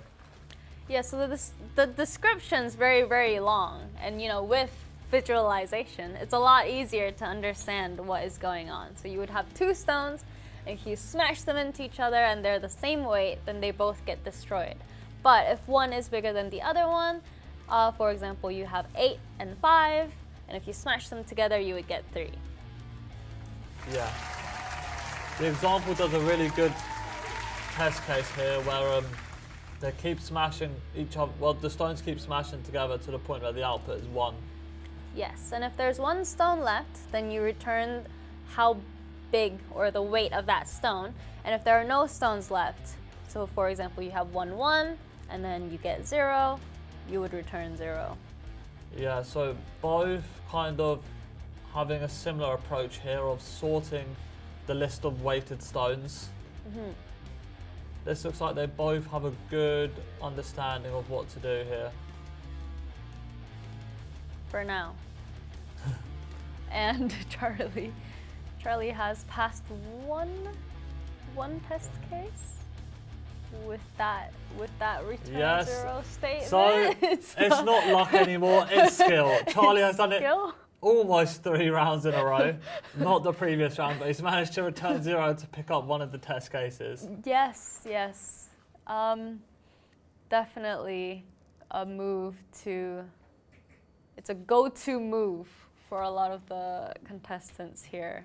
Yeah, and I mean, look, that puts Charlie in the lead. In the lead, yes, Yeah. definitely. But however, May seems to have a good solution here with a return statement as well. I'm wondering if she's testing. We have failed on import test again. I'm not sure if that is a syntax error from the testing library or May's code, but I'm sure our team are looking into it. Yes. Charlie seems to be typing away here with 9 minutes and 12 seconds remaining. Plenty of time to have a think. Yes. Yeah. So, whilst both our contestants are thinking for the third place match. Oh! Never mind. May seems to have passed 102 out of 102 test cases. Yes, all of the test cases. She's just passed it just like that. Wow. Lucky May. But Wow. unfortunately for the Hackers DVD, I don't think she'll watch it. What makes you think that? She didn't seem very enthusiastic about this one, Amy. Well, unfortunate, I guess. Yeah. Unfortunately, she did miss out on the other prizes, but she will be going home with a bunch of prizes that she's earned up until now, including the Hackers DVD, which is our special prize for our 3rd place winner. Yes, Josh will be very happy that it never sees the light of day. And Charlie, yeah, he's tried, but he will not be getting away with another return 0 one test case kind of match here. I'm sure it wasn't luck, as he didn't manage to royal flush, but he definitely put up a good performance today, finishing 4th. Yes, definitely. Well, I think we can pass it over to Josh now, who is with Charlie in the studio. Okay, I'm back with May and Charlie. So, May, you won that round, and I was looking away from the screen when it happened. So, what was the final solution there? Well, it was just to sort the stones by weight, get the 2 heaviest ones, subtract the lower of the 2 from the higher of the 2, and add it to the list, and just keep going until there's only 1 stone left. Cool. And Charlie, did you feel like you were on the right track, or did you have a different approach? Yeah, eventually I got to the right track, and then, winners were announced, so I didn't get to implement it, but I know the right solution now, so. Okay, well, so just a little more time is all you needed, really. Yeah, I think that was one of our closer rounds this time, actually. Now, you're both going home, but neither of you are going home empty-handed. You both get one of these lovely goodie bags. I'll give this one here to you, Charlie, because maybe we'll be adding the Hackers DVD to yours. That lovely film that you may never watch. Depends on how good it turns out. I don't have a DVD player. And that, no DVD player. That is a bit of a halter on that. Okay, so we're going to go back to Amy and Adnan now, who are going to wrap up before we go to the finals after our break.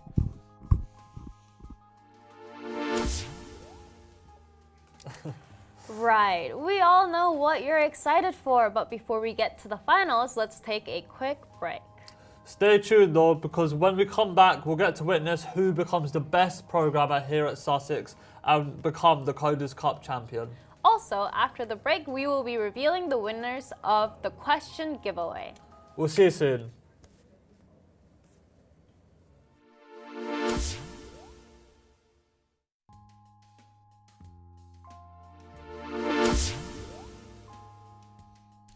Oh boy, it's been some couple of great games recently, and you know what? I got so happy when I saw green finally. Someone actually passed 100 test cases.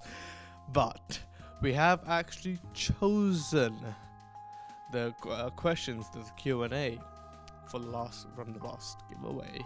And those 2 names are A. Aaron and Ozian. Please, please, please, please contact us on Instagram to win your £10 Amazon voucher. And, well, if you didn't win this round, don't worry, there's another giveaway very soon. Now, all you need to do in the YouTube comments, you type out, who do you think is gonna win? Kade or Patrick? You know something? There can be only one. So, type away, who do you think is gonna win and take the Coders Cup back home? And that's everything from me.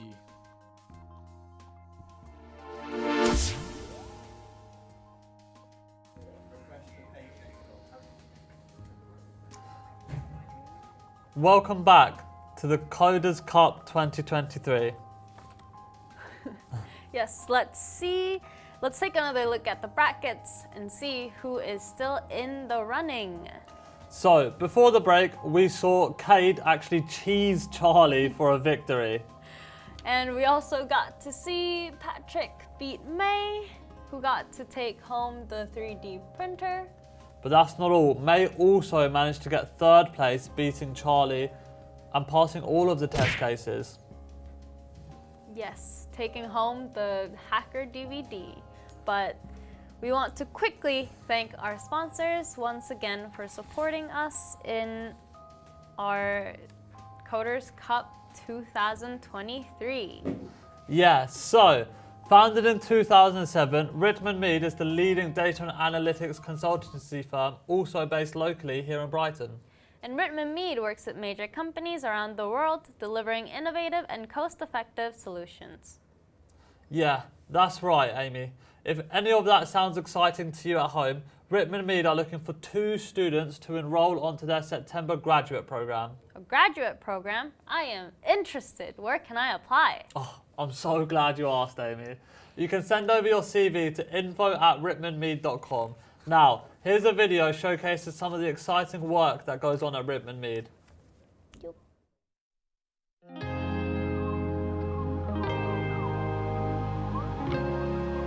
Rittman Mead are experts in collating and centralising clients' data and structuring in such a way that they can get value from it. So when they want to build reports or understand their KPIs and measures, it gives them accurate values in a centralised way. Data is all-encompassing. It's like water. Everyone needs it. All organisations need to use their data wisely. Whether you're public sector and it's about the responsibility of public money that you're spending, or whether it's more commercial organisations where you want to get competitive advantage. Everyone wants to make informed decisions, and a lot of businesses collect a whole load of data and they're not necessarily utilising all of it or utilising it in the right way. Some don't even know what they have. The transformation of the data is the step that enables the business to understand the data. Finding, transforming and managing data is what we do. I mean, you can't get decent value out of data if it's just scattered and distributed everywhere. We have machine learning codes that would predict trends and what can potentially happen in the future. When people engage Rittman Mead, they get the whole company, not just the individual consultant. So the people at Rittman Mead are Rittman Mead, really. I know, no real people here. Everyone's a robot. If something's not necessarily my forte, I can almost guarantee you that someone here has done something like that before. You know, we've hired people from various walks of life. Some people are highly technical, some are way more business focused. But the key driver of the company is the understanding of what difference data and analytics can make.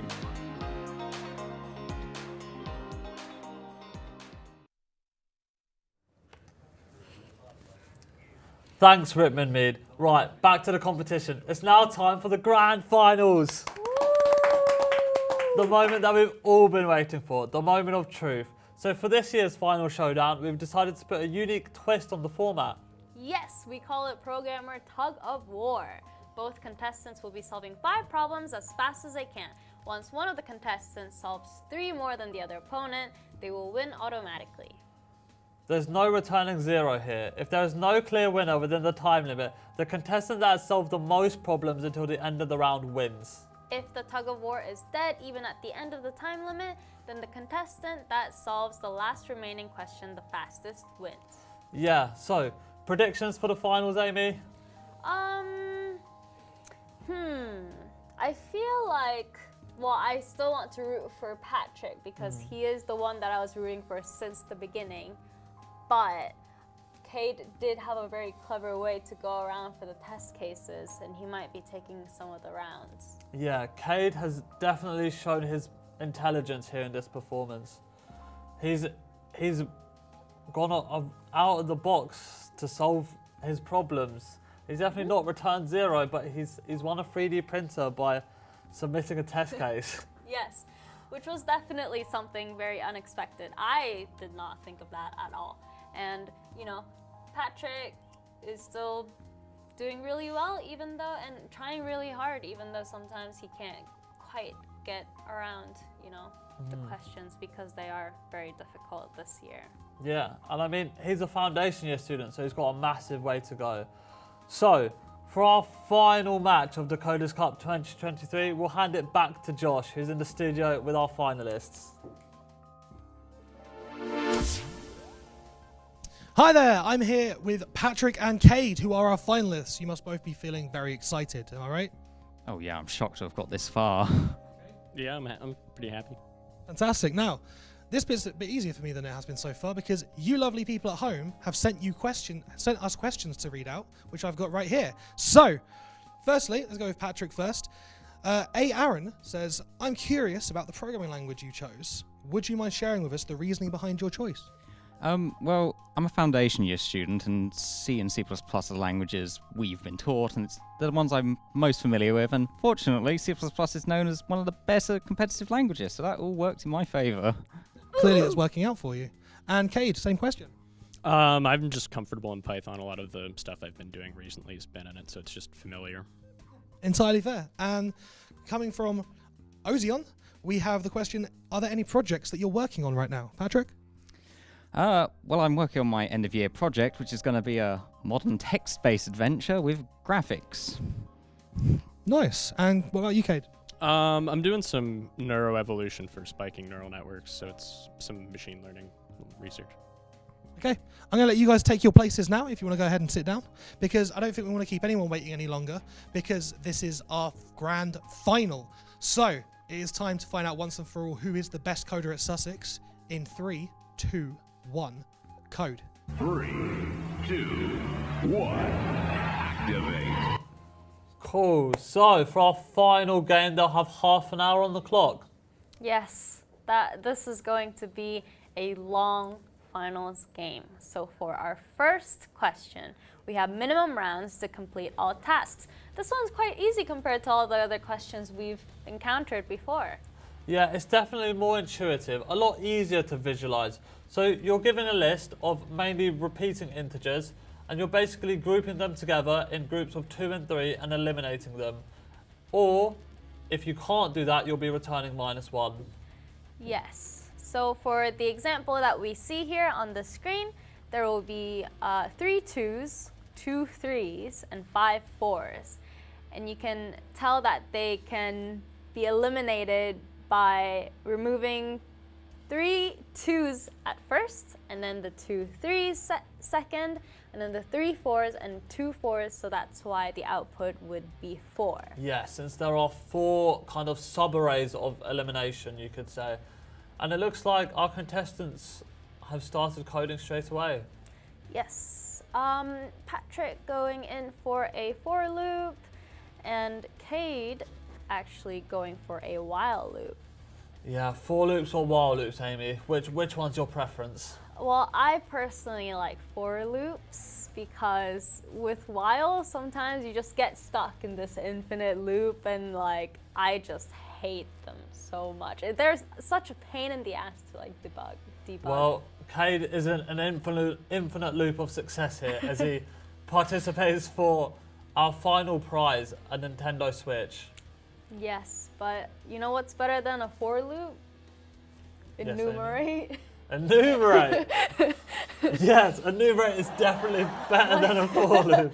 It's my favorite way to go because I'm so used to coding in C. That was actually the first language that I learned. So, hey, why are you? It's not sad, but yeah. So it's definitely so that's gotten the habit of me. So when I started coding in Python, I would just use enumerate because that's just a lot. I don't know. It feels like home. Yeah, enumerate feels like home. That's what we've learned today. Right, well, we're 2.5 minutes in, and it looks like our contestants are starting to inch towards a solution. Yes, Kade has quite a few lines. If tasks equal tasks +1 and round 1.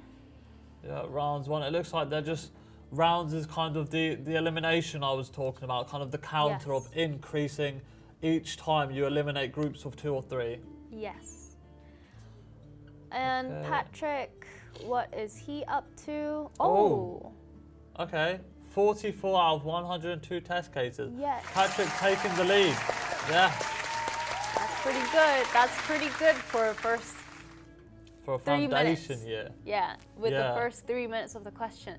But I don't really know what he's written on his screen. 4 tasks. Trying to read through it right now. Yeah, I mean, Python, here's also where Python kind of takes the lead. It's a lot more easier to read. Yes, but it just looks a little like bit. But I think Patrick is on the right right approach of what I also kind of was thinking of approaching this question. And Kade, he's got rid of all his previous code. Okay, Kade once again printing out the test cases. Yes, because I think he put if statements for the round and like moving on to the next task, I'd say. But it looks I like think, the approach that Patrick is taking is a lot more reasonable. Yeah, Patrick kind of pushing out 2 more test cases for a total of 46 test cases now. He just needs to find the rest. Yeah, so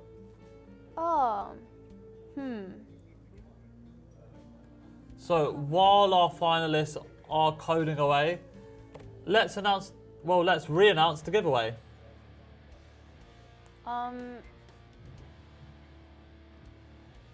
Yeah, you can put the name of the finalist that you think is going to take the trophy into the YouTube chat, and we will do a draw, and if you are lucky, you can get 2, well, 1 each for 2 people, but $10 or £10 Amazon vouchers. Yes. Layton, who do you think will win this round? Can I be heard? Yes, you can be heard, Layton. Okay, I think this is going to be really tough. It looks like Kade's got a really good approach. Patrick, on the other hand, is already further ahead. So it's all about how quickly Kade can climb up to the same point and overstep that. Yeah, well, Kade is definitely super bright. So, you know, I've got high hopes for Kade here. Although Patrick is in a very comfortable lead here. He's wrote more code and he got reduced test cases, so I don't know how to feel about that one. Kade definitely has a lot more precise code in his lines, but he still hasn't compiled it, hasn't passed any of the test cases just yet. Yeah, it goes back to the old adage of keep it simple, stupid. There's the return -1. Oh, okay. Yeah, oh, he might. Kade actually finishing up a solution here. He might go for a compile to get a bug. Compilation error. Okay, Kade now has to search through that and fix it. Patrick's still thinking about his approach here. Thankfully, they have a lot of time to look through and fix their code. Oh, okay, wow, 44. interesting. So Kade also matching Patrick's previous 44 test cases. Yes. So I'm sure that their solution is super similar. This is very neck and neck when it comes to this match, it seems like. Yeah, I mean, it looks like Kade, both Patrick and Kade are just rubber duck debugging. They just need to figure out the rest of the test cases. What do we think? What kind of approach do they need to take in order to get the rest of the test cases, do you think?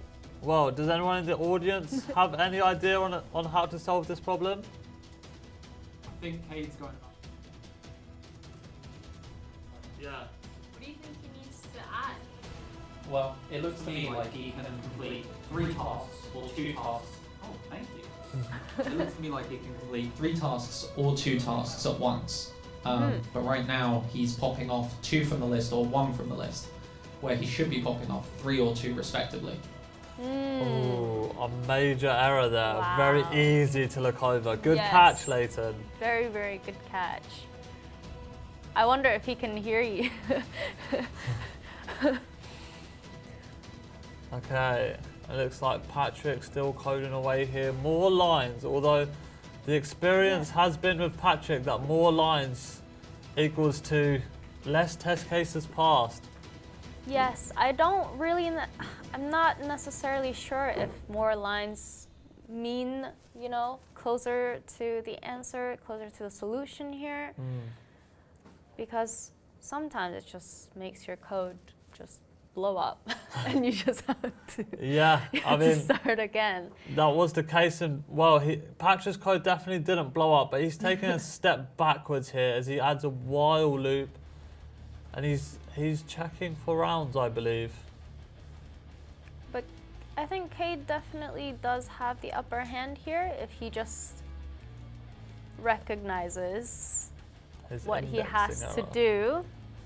Yes, I mean, it looks like he thinks that he's failing based on edge cases and not the logic of his code here. Which is a very, fair. Yeah, very, very easy error to make. Yes, especially because he's got a lot of test cases done with his initial code. He's probably set in stone, like this is the right approach and this is probably the way to go. So he doesn't want to edit it. Very easy to get kind of tunnel visioned on these leak coding questions. He's changing his while loop here, making really minor changes in hopes that he'll pass more than 44 test cases. On the other hand, Patrick's still writing a lot more while loops. Yes. Patrick seems to be following the same approach that Charlie took, where you just kind of code and code and code, except Patrick tends to run his code and pass test cases. Just a little bit. Okay, and it looks like Kade are now actually debugging his code as he's unsure of where he's going wrong. Yeah, I mean he's got to. He just no longer reversing the list and hopes that that will be the error. When he's sitting back on his chair. And he will. Okay. Yeah, I mean, it still feels quite neck and neck since we haven't seen much progress from either contestant so far. Definitely, nope, not yet. Yeah, both. I'm wondering if we will even be able to get to the second question at this pace. Yeah, it has been 11 minutes here and both contestants are struggling on the first question. Just a reminder to the audience, they will need to pass 3 questions on top of their opponent to make sure that they win the first place. But this is very, very close. I think they're both standing at the exact same test cases right now. Well, I believe Patrick does still have that 2 test case lead. So ooh, yeah, they might that's come in a clutch tough here. one. So Kade really has to step up or figure out his where he went wrong. But did he delete all the? No. Okay, now actually creating a set. A second. I believe he's trying. Yeah, so this is a common approach that Kade has taken throughout his journey here in the tournament, where he creates new functions or he finds ways to test his code. Yes. Which is definitely a way to go for a cybersecurity expert. Yeah. Definitely hacking his way to victory here. Yes, by testing. Looks like no submissions coming in from either of these guys here. No, not yet. Patrick's still coding away, adding another if statement. Yes, at this point, I'm not quite sure what Patrick wants to achieve with all the if statements and while statements. Do you have an idea on what he's trying to do? Well, it looks like he's kind of going case by case. He's finding where, you can take out 2 tasks each round and kind of finding where you can take out 3. And he's just kind of almost like dynamic programming again, where he uses one solution, he just reiterates over that to try and solve the problem. It feels like he's pretty close, but I'm not sure if it's smoke and mirrors with all these lines of code. Yeah, and Kade has just... I think he's looking at his previous code and he's trying to take a similar approach where he wants to test and then go back to his old code and make edits to it. Okay, now actually creating a whole new function called count. It was 16 but he's not minutes. sure. He's not sure about it. I think Kade's got a bit tunnel visioned here. He's unsure of where exactly his error is. It's caused him to kind of look around the place but not kind of find the heart of the problem. We are reaching the almost halfway mark for the finals. We're still on the first set of questions. Yeah, I mean, these questions have been super difficult, especially compared to last year. Yes, especially compared to last year. Do not forget to predict who the winner will be in the YouTube chat for a chance to win the £10 Amazon vouchers. Yeah, I mean, this year we've definitely decided to up the difficulty. I mean, our contestants are all super talented, so I'm sure that they'll find a way to solve the problems. Yes, I remember, I think I was watching the stream for last year's Coders Cup, and everyone would breeze through the questions really quickly. Yeah, to the point where it became a typing competition rather than a programming competition. So this year we've gone fully in making our questions a lot more difficult. Oh, but way too difficult, pretty much. So Artur here is laughing. Do you have any, I don't know, memories of like last year's Coders Cup? Just simple stuff, really. I mean, if Elias is fine with. It looks like. Okay, yeah, Artur, thoughts on. So usually last year the Python coders won because they had less code to write. Which was fun to watch. I see. Wow, that is, yeah, I mean, it makes sense. That's why Python is such a popular language nowadays to program with. Did you know that there's this like index of charts? Don't remember what it was called. It was like TIOBE, yes. I believe. And it shows you how popular each programming language is. And I think about a few years ago, when it was in 2019, I think C used to be on top of the list. Now it is Python. With a big C is share. still up there though. Yeah, I mean, C is up there, but it's not quite Python these days, with a 14.5% share, I believe, of all programmers preferring Python as their first choice. Yes. And you'll be upset to know, Layton, that Rust is down at the bottom. All right. Okay, going back to our questions. Yes, Kade has solution B, where I think he's trying to take like a new approach on the question. It's still quite similar to what he was going for before. Yeah, splitting it into 3s and 2s. Patrick having a good think with 13.5 minutes left here. Neither of our contestants have passed any of the questions yet fully. Yes, but I feel like if Kade could work out something here with the 3s and 2s that he's written down, he might be able to get through all the test cases soon. Okay, I'm not quite sure what he's doing there. I would hope for both of them to submit here so we can kind of see their progress, but it looks like Patrick's just been quietly chipping away while Kade kind of rewrites a whole new solution. Definitely. And Patrick just never stops coding. He keeps going for it. It takes very little amount to just like think for a while, but Kade usually gives it a deep thought and then continues on coding or continues on for another approach. Yeah, I mean, Patrick keeping his fingers warm here. High APM, good programmer. That's important, of course. High APM. Yeah, I mean, just kind of chipping away at the questions here. Any thoughts from you guys in the crowd? Ajaz? No? Layton? Yeah, you do have some thoughts? I do have some thoughts. Yeah. Thank you. I've been thinking about how I would solve this question.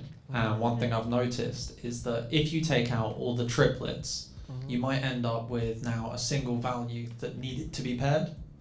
So you really need to store what the last number you removed was. And I don't see that either person's done that. Wow, fatal error.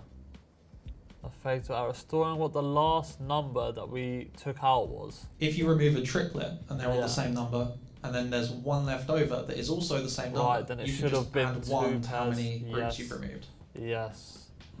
And that solves the problem of having stragglers. Clever. Ooh. Very, very clever.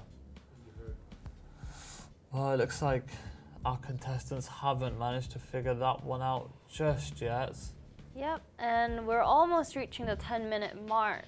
So Yeah. I don't know. Will one of them be able to come up with a solution before we go down to the last few minutes of our finals? Well, I mean, we're unsure of, but one thing that we are sure of is that we'll be giving away another £10 Amazon voucher. Okay, and we'll also, the first place will be getting a Nintendo Switch. So, in just 10 minutes and 36 seconds, we'll be able to see our grand finalist and the Coders Cup champion. And I believe Patrick's in the lead here with 2 more test cases. Yeah, Patrick with the 46 test cases passed. This seems like a very difficult question. I actually thought this was the nicer questions that we've seen so far. Yes, I did. Yes, I also kind of agree. I do feel like this was one of the easier questions that we have prepared for the finals. Oh. Oh, Patrick with the 69 test cases passed now. Oh. Okay. definitely on his way to the solution, but not quite, not yet. Yeah, still chipping away here. He does need to fight. Well, I mean, he just needs to solve one and he'll be taking away the switch here as Kade seems to be looking downwards. Yeah. Maybe just having a good think here. Well, Patrick, he got one step closer to winning the final round. Yeah, it looks like Kade's still having a think here. Maybe just rethinking his algorithm in his head or visualizing it on paper or something. Yes, to be fair, he is very, very close. Okay, Patrick submitting again, stuck at that 69 mark. Kade going down now. Yeah, to 37. He is probably not happy about that one because he has coded a whole another solution, and you know, it's passed less test cases than the one before. So he's probably not happy about that one at all. Yeah, I mean, that's not great. Kade kind of just having another think while Patrick keeping his fingers warm, typing away. He keeps typing away, and I mean, he is getting more test cases with more lines of code added. Oh, never mind. He actually commented out the second lot of code. Yeah, he has commented out a block of code before this as well. And I couldn't quite take a look at what he commented out, but yeah, seems to be... he's adding another while loop in here. With 8 minutes left, Kade he's stuck. He feels like he's just staring into space. Yes, because for him it probably feels like this is the right approach, and that should cover all the test cases. I think that's how I would feel if I was in his place as well. Yeah, I mean, bugs can be hard to find, but the origin of bugs actually comes from a physical bug discovered by Grace Hopper in 1947, where she found a bug inside her computer, I think, like a physical bug that caused a malfunction. And that's how debugging was formed. Did you know that one, Amy? No, I did not, but it's interesting that their name is Grace Hopper because it sounds really similar to like a grasshopper, which is also a bug. Perhaps a grasshopper entered the computer. I doubt it. they're a bit large to enter computers, but then again, computers were quite large back in the day. Yeah, they were absolutely massive. We've come a very long way here, as have our contestants, but they just don't seem to be able to figure out this one specific question. Yeah, I feel like Kade has almost given up. He's giving it a thought, and you know, he seems to not be able to get much farther with his solution from what he has now, which is honestly reasonable. That I feel like that would be where I would be as well if I was stuck with this question. Yeah, I mean, you definitely, it's really super easy to hit like a mental barrier when you're kind of coding these leak code questions, especially under pressure where you're not kind of in the environment that you usually would be in. Yeah, he has covered the 3s, the 2s. Oh, he's got 48. He's got more test cases. He has got 4 more test cases, and we have Josh, who's in the studio now with us. Hey there, guys. Any words to say, Josh? It's really, really looking tight right now, isn't it? It's a lot of back and forth. Yeah, I mean, it seems neck and neck. Patrick does look like he's in a comfortable lead, as Kade's just kind of thinking. I do love that as they're going, they constantly look like they're just taking a moment to just relax and go, what is going on? If you watch them on the camera. Yeah, perhaps Kade's thinking about consciousness once again, Josh. Have you guys thought about how you would work this out? Because I was actually in the other room writing out how I would try and tackle this. Well, we've had some good chats with the audience and kind of gotten some good input on how to solve it. How would you solve it, Josh? I would probably first sort the array and then count up how many there are of each number, and then go through, if that number is 1, immediately return -1. If that number modulo 3 is 1, then add to a running total 2 plus the number divided by 3. Yeah. Otherwise, add to the running total 2 plus 3, and if it modulo 3 is 2, an extra 1. Yes, that extra 1 is actually what Layton suggested as well, and I'm guessing that this is where our contestants are falling a bit flat. Yeah, I think it's one of those things where it's when you're in there, it's so much more tense in that studio than it is in this. Here we're chilled out, relaxing. They're just sitting there in front of a screen with the contestant across from them. It's really intense in there. Yeah, and I mean, you know, it's a wild finals as our contestants will sometimes pass more test cases, then they'll be adding code, and then it's less test cases passed. It's still up in the air. No one's kind of got a concrete solution. Nope, except for May, our contestant earlier. She did pass through all the test cases in one go, which was quite impressive. That's really impressive, actually. Yeah, passing over 100 test cases actually in only 6 minutes. But I mean, this round we've had 26 minutes of coding, and neither contestant has managed to hack it. It's a shame because I know that some of the people who did graphics worked really hard on that little strip along the bottom of the screen there. Yeah, we'll never get to see what tug of war looks like when it's one-sided. Well, Patrick, there's 3 minutes left on the clock, and Patrick is still in the lead with the 69 test cases. Yes, okay, and Kade coming up with well, he did have a spicy recursion function. Thing I've ever seen in my life. That is. Watermelon. Inside a watermelon. Yes, recursiveness is like a watermelon inside a watermelon. But he's gotten rid of it. I don't think he thinks it's the right approach. Oh no, he's stuck. He has his hands in his hat. Yeah, Kade, hands resting on his forehead. He seems to have just given up. Perhaps he's thinking. Just thinking and thinking. This is what I mean. You can tell that sometimes they just give themselves a moment to think, which I think is really important. Or maybe. Yeah. He did sleep before he woke up, so he's definitely game ready today. Yep. With 2.5 minutes left now. Patrick doesn't seem to be adding any more lines of code here. It would be nice if we could give them hints from our studio here. Yeah, this seems like a pretty savage question. Perhaps it's the pressure of the grand finals with a Nintendo Switch on the line. OLED. An OLED. Nintendo Switch OLED on the line. Yes, 2 minutes. Oh, and we just got in from Kobe that they're both itching to play Zelda, as we all are. I'm really looking forward to that. I've actually pre-ordered it. If Patrick wins the Nintendo Switch, what do you think he would do with the Nintendo Switch? Well, I'm very glad you asked. He would play Zelda all day, every day, and never do his assignments. Really? I feel like he might make hardware changes to it.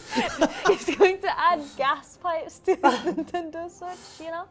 It could happen. Maybe he would, with the skateboard, you know, the things that he's done before coming to Brighton. Yeah, and I'm sure Kade would jailbreak it as well. as we got into our last 1 minute of the grand finals, it looks like both contestants are kind of at a standstill. Yes.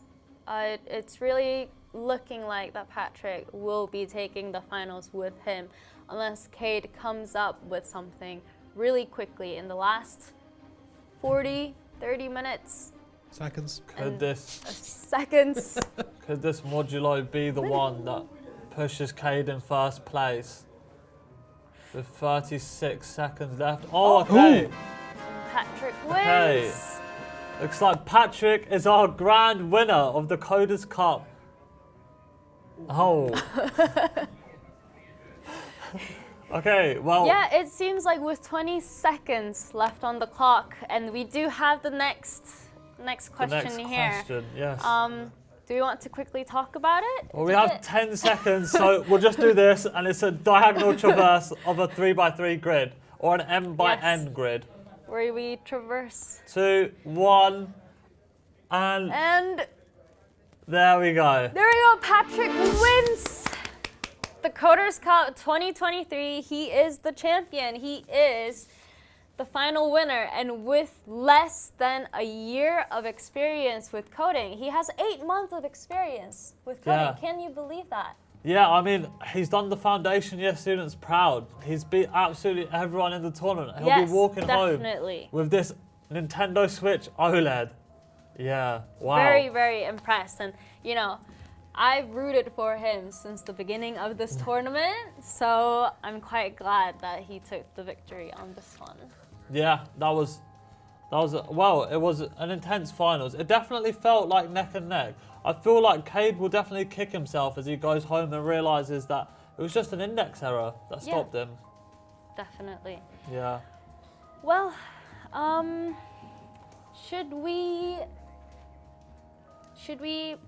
see how Patrick is doing after that win and how Kade is doing after the unfortunate index error? Yeah, we'll throw it back to Josh, who's in Studio 2 for a chat with them. Hi there, I'm with Kade, and Kade, you are officially second best programmer at Sussex this year. How's it feel? Sounds good. Yeah, we were just talking about the 3D printer. Are you excited to try and print some stuff off, get some projects going? Oh, of course. I've been 3D printing since I was in high school, and I had one before, but I almost caught it on fire, so I'm happy that I have a new one now. I'm sorry, what did you do that almost set it on fire? I was running a print job overnight, and when I came back to it in the morning, it had stalled halfway through, and then when I tried to restart the print job, it started smoking, so I pulled the power cord and dodged a bullet there. But For a second there, I thought you were going to say that you woke up and it was on fire. I mean, it was pretty close. Honestly, don't run 3D print jobs overnight on your carpet floor. That's probably not a good fire safety protocol. But And I suppose waking up to a fire is one of the risks you take when you sleep before you wake up as well. Yeah, definitely sleeping before you wake up's a tough thing. Probably should wake up before you sleep, but. Okay, now, of course, you're definitely not going home empty-handed. You get this lovely goodie bag, which I can give you right here, which has the mug, the t-shirt, there's the bag itself, of course, there's some sweets for you in there, there's the iFixit kit, and there is the 3D printer as well, which is a nice little, yeah, that's a good array of prizes, don't you think? Yeah, I'm pretty happy. I was just here for the pizza, to be honest, but... For those of you at home, we've ordered pizza to have for some food after this. This is a very draining experience for everyone involved eventually. So, is there anything that you want to say to the people at home before we let you go? No, I was just really happy to come out and compete, and congrats to Patrick, well earned, and great day. So awesome, glad to hear it. So we're going to head back to Amy and Adnan for now, but we'll soon be back with Patrick.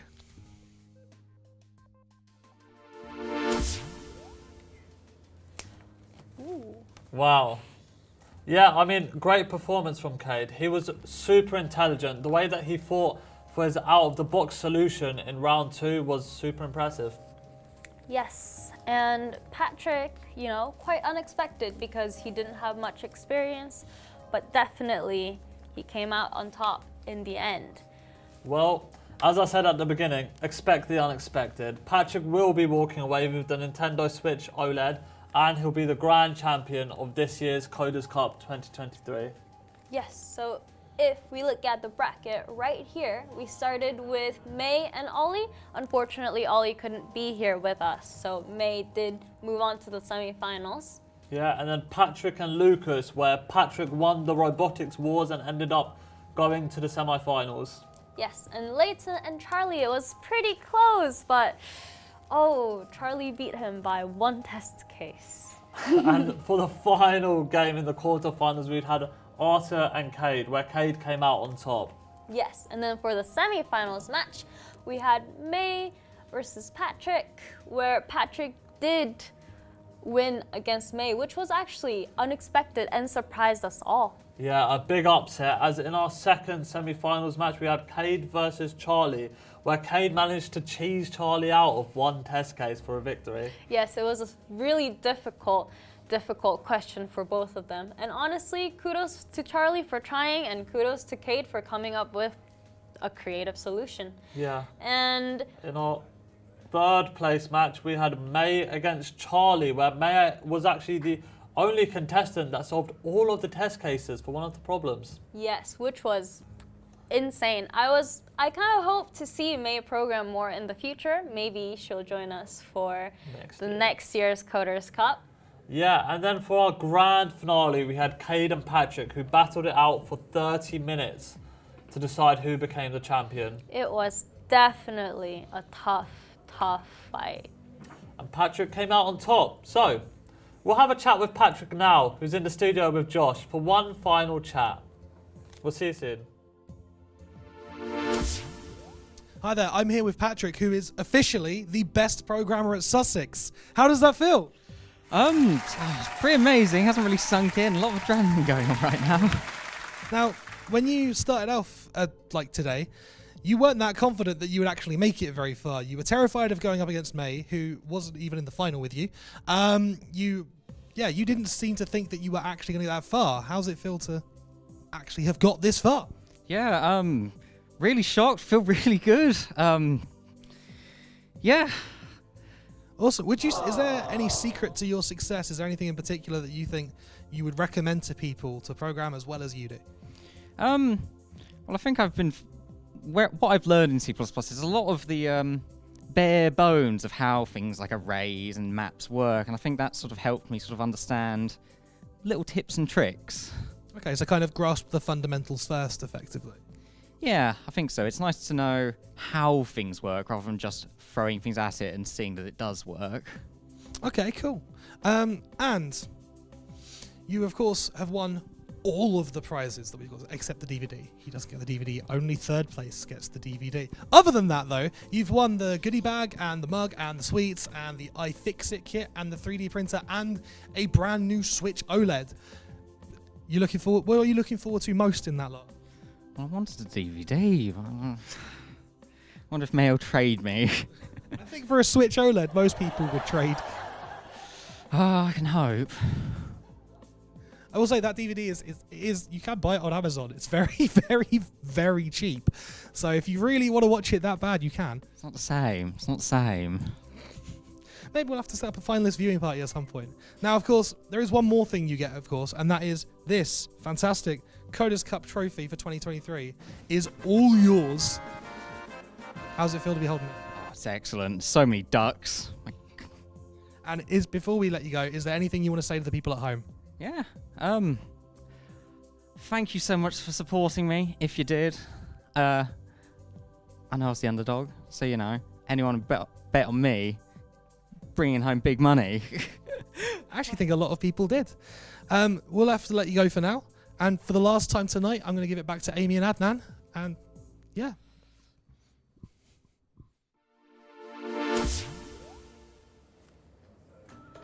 Well, that's a wrap. What a show. Congratulations once again to our grand winner, Patrick, and a big shout out to May and Kade. You guys were amazing. They're not the only winners today, are they, Amy? Nope, 2 lucky people watching from our stream have won 2 £10 Amazon vouchers for their correct winner predictions. So people who voted for Patrick, Pudding, with a 2 U's, and J Kit can claim your prize by messaging HackSussex on Instagram. I sure hope that they'll spend it on something better than the 1995 film Hackers, starring Johnny Lee Miller and Angelina Jolie. Yeah, I hope so too. Well, it's been an incredible day filled with so much programming action. I was so amazed by how talented everyone was, and I feel very lucky to have witnessed them here with us. Well, today we witness history. Before we leave, we'd like to give a big thank you to everyone for all the support and help. Our sponsors, Ripman Mead and Electric Square. You guys gave us the opportunity and the resources to help us put on the show. Yes, and thank you to Kobe and Maddie in the Media Technology Lab for allowing us to use all the fancy camera stuff, including the studio. Without them, our stream would look like Minecraft.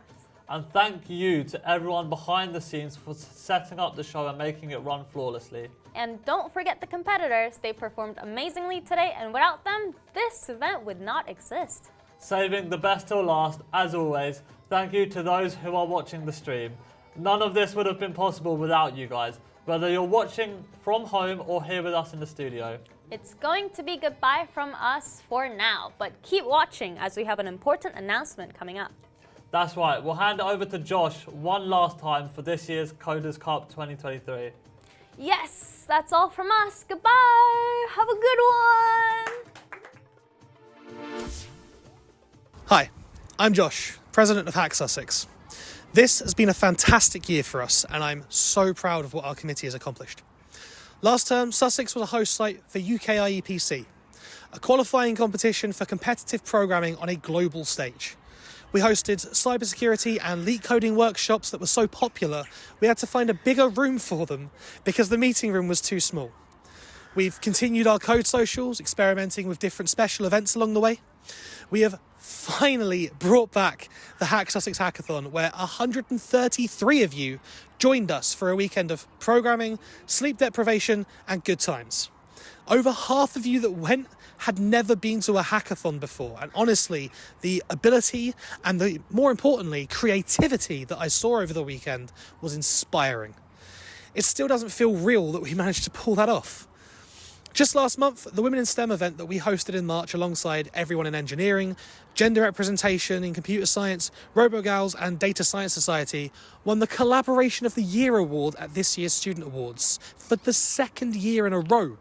And now, here we are again at the Coders Cup, which marks the end of the HackSussex year, and what a year it has been.